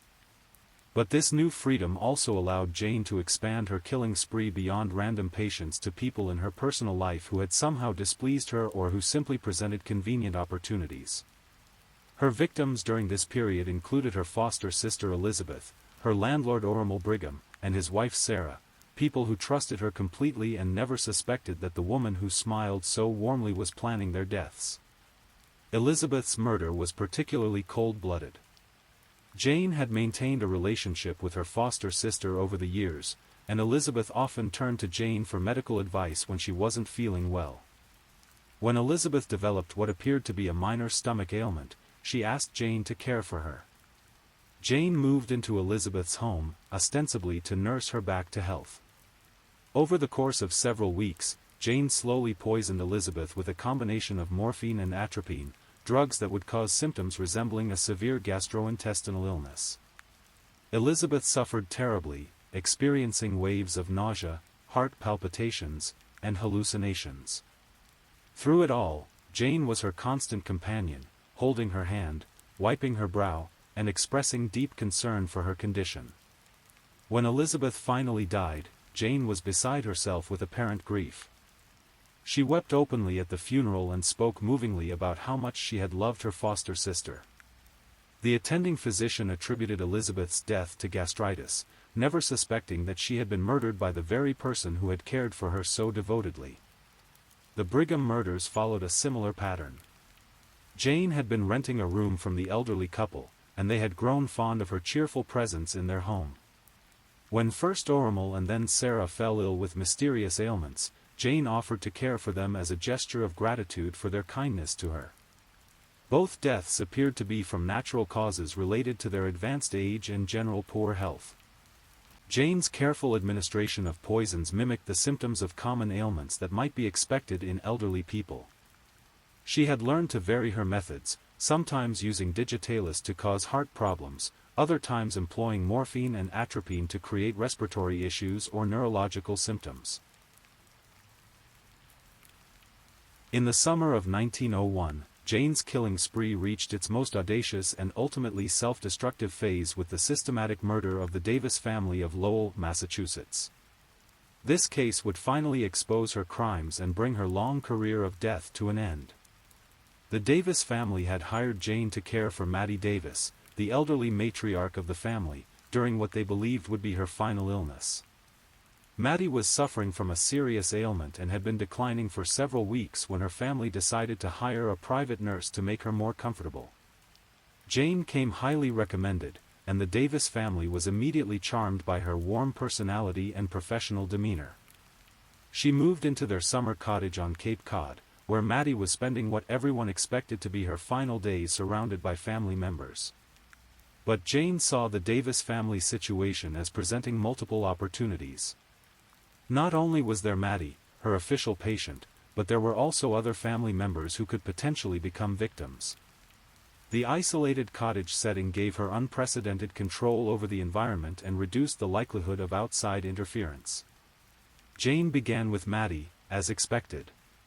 But instead of providing comfort care, she began administering doses of poison that caused the elderly woman to suffer terribly.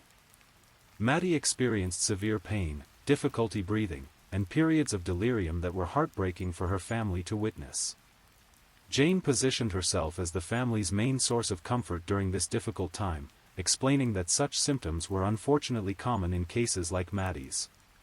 When Maddie finally died after days of agony, the family was grateful to Jane for her dedicated care during their loved one's final ordeal.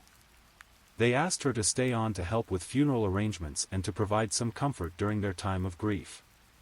This was exactly what Jane had hoped for.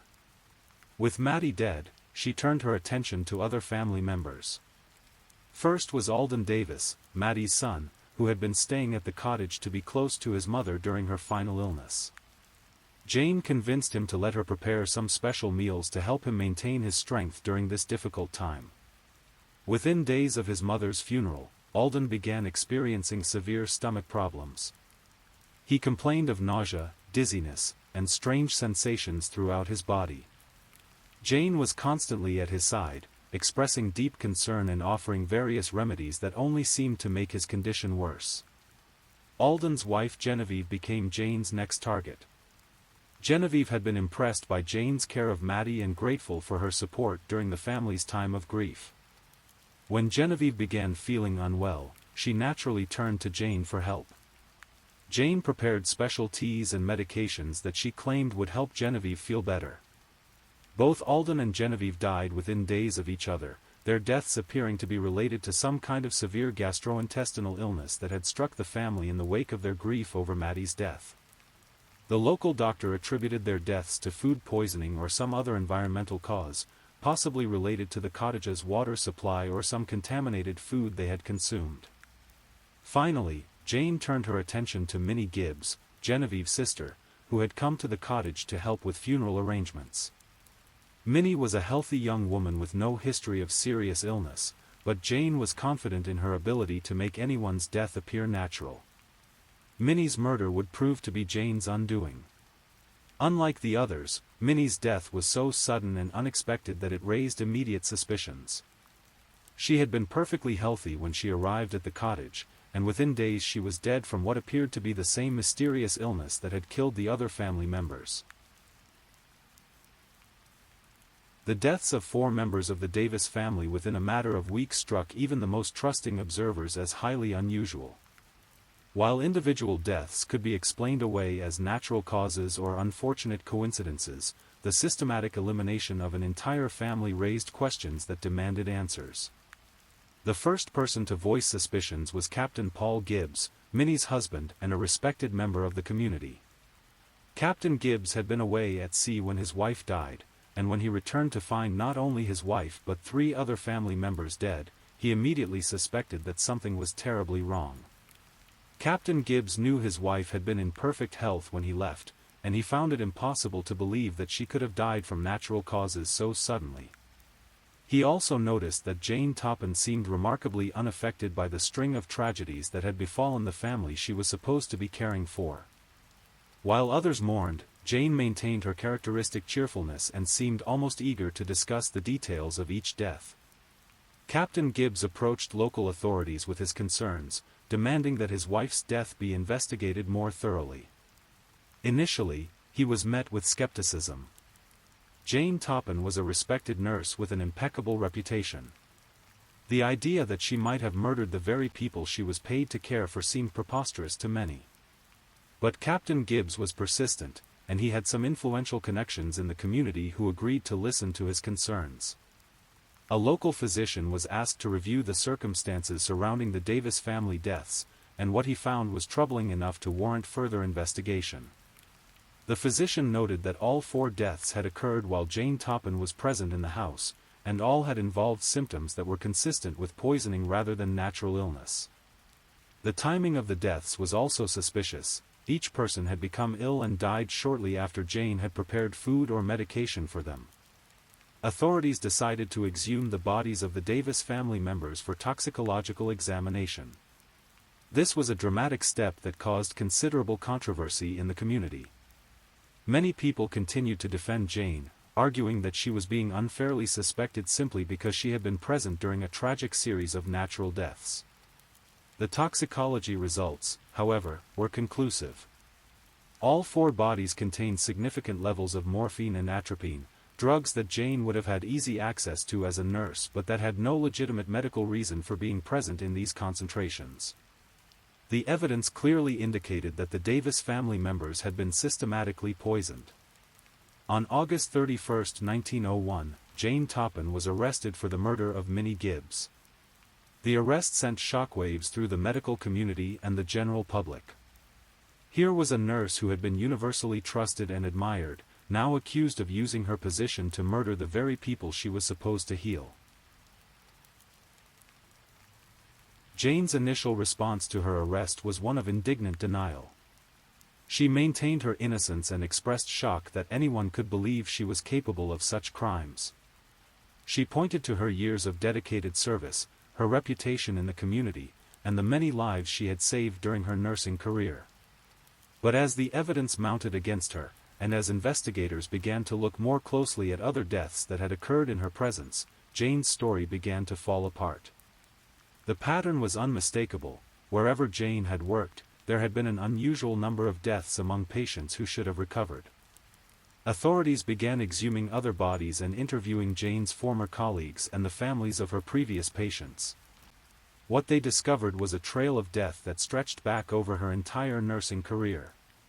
Patient after patient, family member after family member, landlord after landlord, all had died under mysterious circumstances while in Jane's care. Faced with overwhelming evidence and the prospect of multiple murder charges, Jane finally broke down and confessed. But her confession was far more shocking than anyone had expected. She didn't just admit to the Davis family murders or even to the handful of cases that authorities had already identified. She confessed to killing 31 people over the course of her career. Even more disturbing than the number of victims was Jane's explanation for why she had killed them. She told investigators that she had committed the murders because she derived sexual pleasure from watching people die. She was quoted as saying that her ambition was to have killed more people, helpless people, than any other man or woman who ever lived. Jane described in chilling detail how she would administer poisons to her victims and then sit by their bedsides, watching as the drugs took effect. She explained that she particularly enjoyed the moments when patients were hovering between life and death, when she had complete control over whether they would survive or perish. She also revealed that she had sometimes revived patients who were close to death, bringing them back from the brink only to poison them again. This allowed her to extend the period of her control over them and to maximize her own twisted pleasure. The process, she said, gave her a sexual thrill that nothing else in her life had ever provided. Jane's confession sent shockwaves through the community and the nation. Here was a woman who had been trusted with the care of the most vulnerable members of society, and she had betrayed that trust in the most horrific way possible. The idea that a nurse, someone whose very profession was built on the concept of healing, could be a serial killer challenged fundamental assumptions about human nature and professional ethics. The trial of Jane Toppin became a media sensation. Newspapers across the country covered every detail of the proceedings, and the public followed the case with a mixture of fascination and revulsion.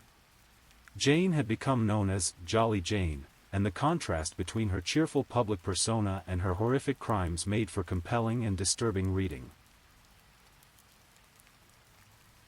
The central question at Jane's trial was not whether she had committed the murders, her confession had made that clear, but whether she was legally sane at the time she committed them. The defense argued that only someone who was completely insane could have committed such crimes, particularly someone who derived sexual pleasure from killing.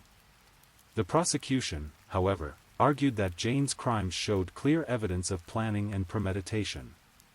She had carefully selected her victims, methodically administered poisons, and successfully covered up her crimes for years.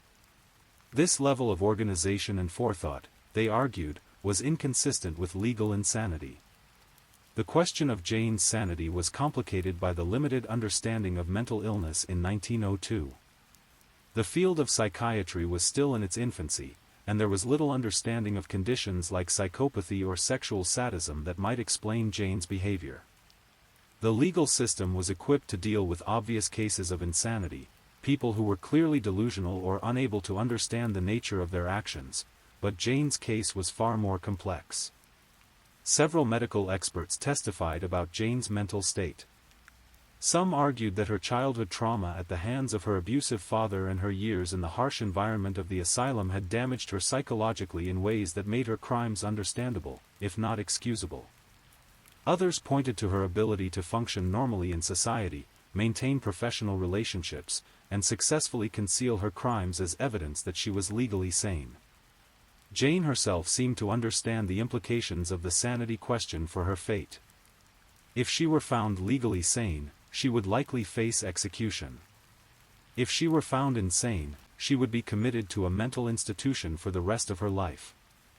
During the trial, she alternated between appearing rational and competent and displaying behavior that seemed designed to support an insanity defense. The jury ultimately decided that Jane was not guilty by reason of insanity. They concluded that while she had clearly committed the murders, her mental condition at the time made her legally not responsible for her actions. The verdict was controversial, with many people arguing that Jane had been clever enough to escape execution by manipulating the legal system's limited understanding of mental illness. On June 23, 1902, Jane Toppin was committed to the Taunton State Hospital for the criminally insane, where she would remain for the rest of her life. The hospital was a forbidding institution designed to house the most dangerous mental patients in Massachusetts, and Jane's arrival there was met with considerable anxiety from both staff and other patients. The hospital administrators were acutely aware of Jane's history and took extraordinary precautions to prevent her from having access to any medications or medical supplies. She was closely monitored at all times and was never allowed to be alone with other patients or staff members who might be vulnerable to her particular form of violence. Initially, Jane seemed to adapt well to institutional life. She maintained her cheerful persona and tried to make herself useful around the hospital. She expressed interest in helping with other patients and offered her nursing expertise to the medical staff. These offers were politely but firmly declined. As the years passed, however, Jane's true nature began to emerge more clearly. Staff members reported that she would routinely ask them to help her kill other patients or to provide her with access to poison so that she could continue her murderous activities. She seemed genuinely disappointed that her requests were refused and couldn't understand why the staff wouldn't allow her to practice what she saw as her calling. Jane also began to boast about her crimes to anyone who would listen. She would describe in graphic detail how she had killed her victims and would express regret not about the deaths themselves but about the fact that she hadn't been able to kill more people.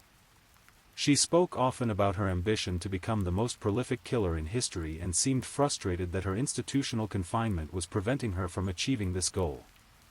The hospital staff found Jane's lack of remorse deeply disturbing. Most patients with violent histories showed at least some understanding that their actions had been wrong, but Jane seemed genuinely puzzled by the notion that murder was morally objectionable. She viewed killing as a natural expression of her personality and couldn't understand why society disapproved of her actions. Over time, Jane's behavior became increasingly bizarre. She would sometimes claim that she had been framed for crimes she hadn't committed, while at other times she would confess to murders that investigators knew she couldn't have committed. She seemed to enjoy the attention that her confessions brought and would invent elaborate stories about fictional victims. Despite her obviously disturbed mental state, Jane retained much of her intelligence and social skills. She was able to maintain conversations with visitors and staff members, and she continued to display the charming personality that had made her so effective as a nurse. This combination of surface normality and profound moral darkness made her a source of fascination for the medical professionals who studied her case. Jane Toppin lived at Taunton State Hospital for 36 years, until her death on August 17, 1938, at the age of 84. During those decades of confinement, she remained largely unchanged in her fundamental personality and attitudes. She never expressed genuine remorse for her crimes and continued to view herself as someone who had been unfairly punished for following her natural inclinations. As Jane aged, her physical health began to decline, but her mental faculties remained relatively sharp. She continued to speak with pride about her murders and would often tell new staff members about her career as what she called a death artist.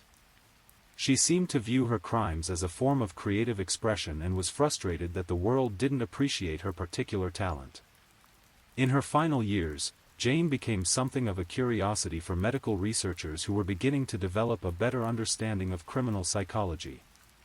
She was interviewed by numerous psychiatrists and psychologists who were trying to understand the mind of a serial killer. These interviews provided valuable insights into the psychology of someone who could kill without remorse or apparent emotional connection to their victims. Jane's case also had a significant impact on the nursing profession. Her crimes highlighted the vulnerability of patients to abuse by healthcare providers and led to reforms in how nurses were trained and supervised. Hospitals began implementing better background checks for nursing staff and established protocols for monitoring patient deaths and investigating suspicious circumstances. The Jane Toppin case remains one of the most studied examples of healthcare serial killing in American criminal history. Modern forensic psychologists have analyzed her crimes and concluded that she was likely what we would now call a psychopathic sadist, someone who derived pleasure from causing pain and death to others while maintaining a superficial charm that allowed her to gain access to victims. Her story has been the subject of numerous books, articles, and documentaries, and it continues to fascinate people more than a century after her crimes were committed. The contrast between her public persona as Jolly Jane and her private reality as a serial killer represents one of the most extreme examples of the human capacity for deception and evil. As we reach the end of Jane Toppin's story, we're left with more questions than answers. How could someone who dedicated her life to healing become so devoted to causing death? What combination of childhood trauma, psychological dysfunction, and opportunity created this perfect storm of evil? Jane Toppin represents something that challenges our most basic assumptions about human nature. We want to believe that people who choose caring professions are fundamentally good, that those who dedicate themselves to helping others are motivated by compassion and altruism. Jane's story reminds us that evil can hide behind the most benevolent facades. Her crimes also highlight the particular vulnerability of sick and elderly people to those who are supposed to care for them. The patients Jane killed trusted her completely, never imagining that their caregiver was actually their executioner. This breach of trust represents one of the most fundamental violations of human decency imaginable. Perhaps most disturbing is Jane's complete lack of remorse for her actions. Throughout her long life, she never seemed to understand that what she had done was wrong. She viewed her victims not as human beings with their own hopes, fears, and loved ones, but as objects for her twisted pleasure. The medical community has spent decades trying to understand what created Jane Toppin. Some experts point to her traumatic childhood, the alcoholic, abusive father, the death of her mother, the harsh years in the asylum, as factors that may have damaged her ability to form normal emotional connections with other people. Others argue that she may have been born with fundamental psychological defects that made her incapable of experiencing empathy or genuine human emotion. What we do know is that Jane learned early in life to present whatever face was necessary to get what she wanted. Her years at the asylum taught her that survival depended on pleasing authority figures, and she became expert at reading what people expected from her and delivering exactly that. This skill served her well throughout her nursing career, allowing her to gain the trust of patients, families, and colleagues while secretly pursuing her murderous agenda. Jane's story also raises troubling questions about how many other healthcare serial killers might have operated without detection throughout history. Before modern forensic science and systematic record-keeping, it would have been relatively easy for someone in Jane's position to kill repeatedly without arousing suspicion. The very nature of hospitals and nursing care means that death is expected, and it might take an unusual pattern of fatalities to draw attention to a killer operating within the healthcare system. The Jane Toppin case helped establish many of the protocols that modern hospitals use to monitor patient deaths and investigate suspicious circumstances. Background checks for healthcare workers became more thorough, medication controls became more stringent, and hospitals began tracking patterns of patient mortality more carefully. In this sense, Jane's crimes, horrible as they were, may have prevented other potential healthcare killers from claiming additional victims.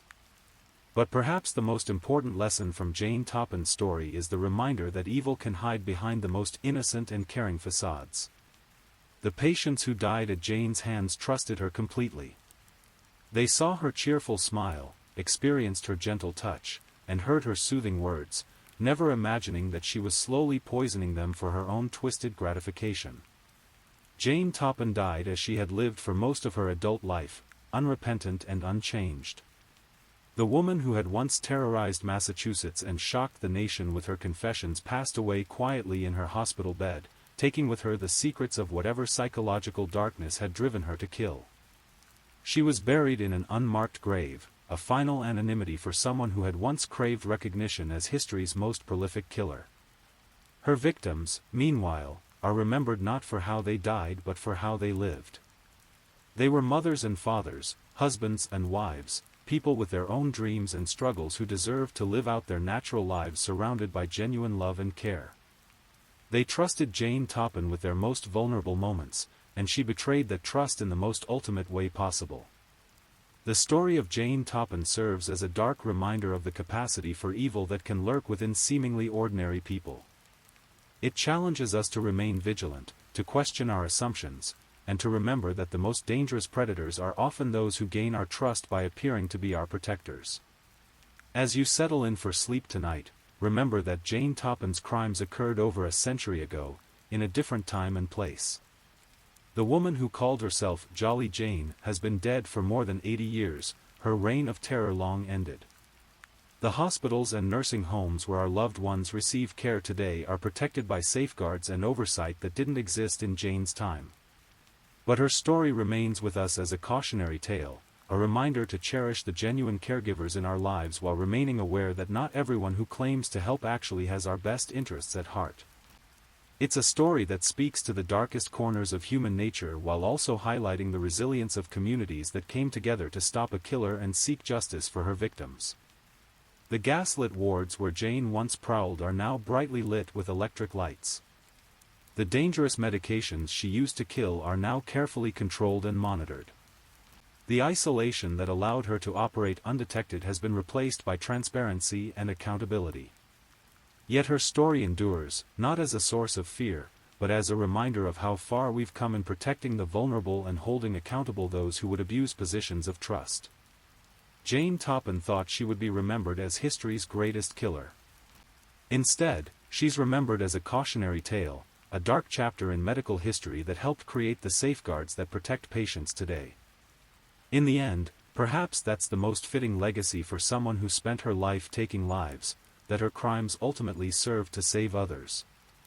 And so we close the book on Jolly Jane, the nurse who wasn't what she seemed, the caregiver who brought death instead of healing, the woman whose cheerful exterior masked a heart as dark as the deepest night.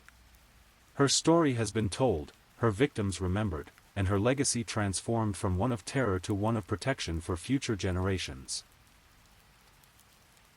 Thank you for listening to tonight's true crime story. Rest peacefully, knowing that another story awaits you next time, ready to accompany you on another journey toward restorative sleep. But if you're still awake, don't forget to like and subscribe so you don't miss our next true crime stories. And until next time, stay safe and take care. Good night.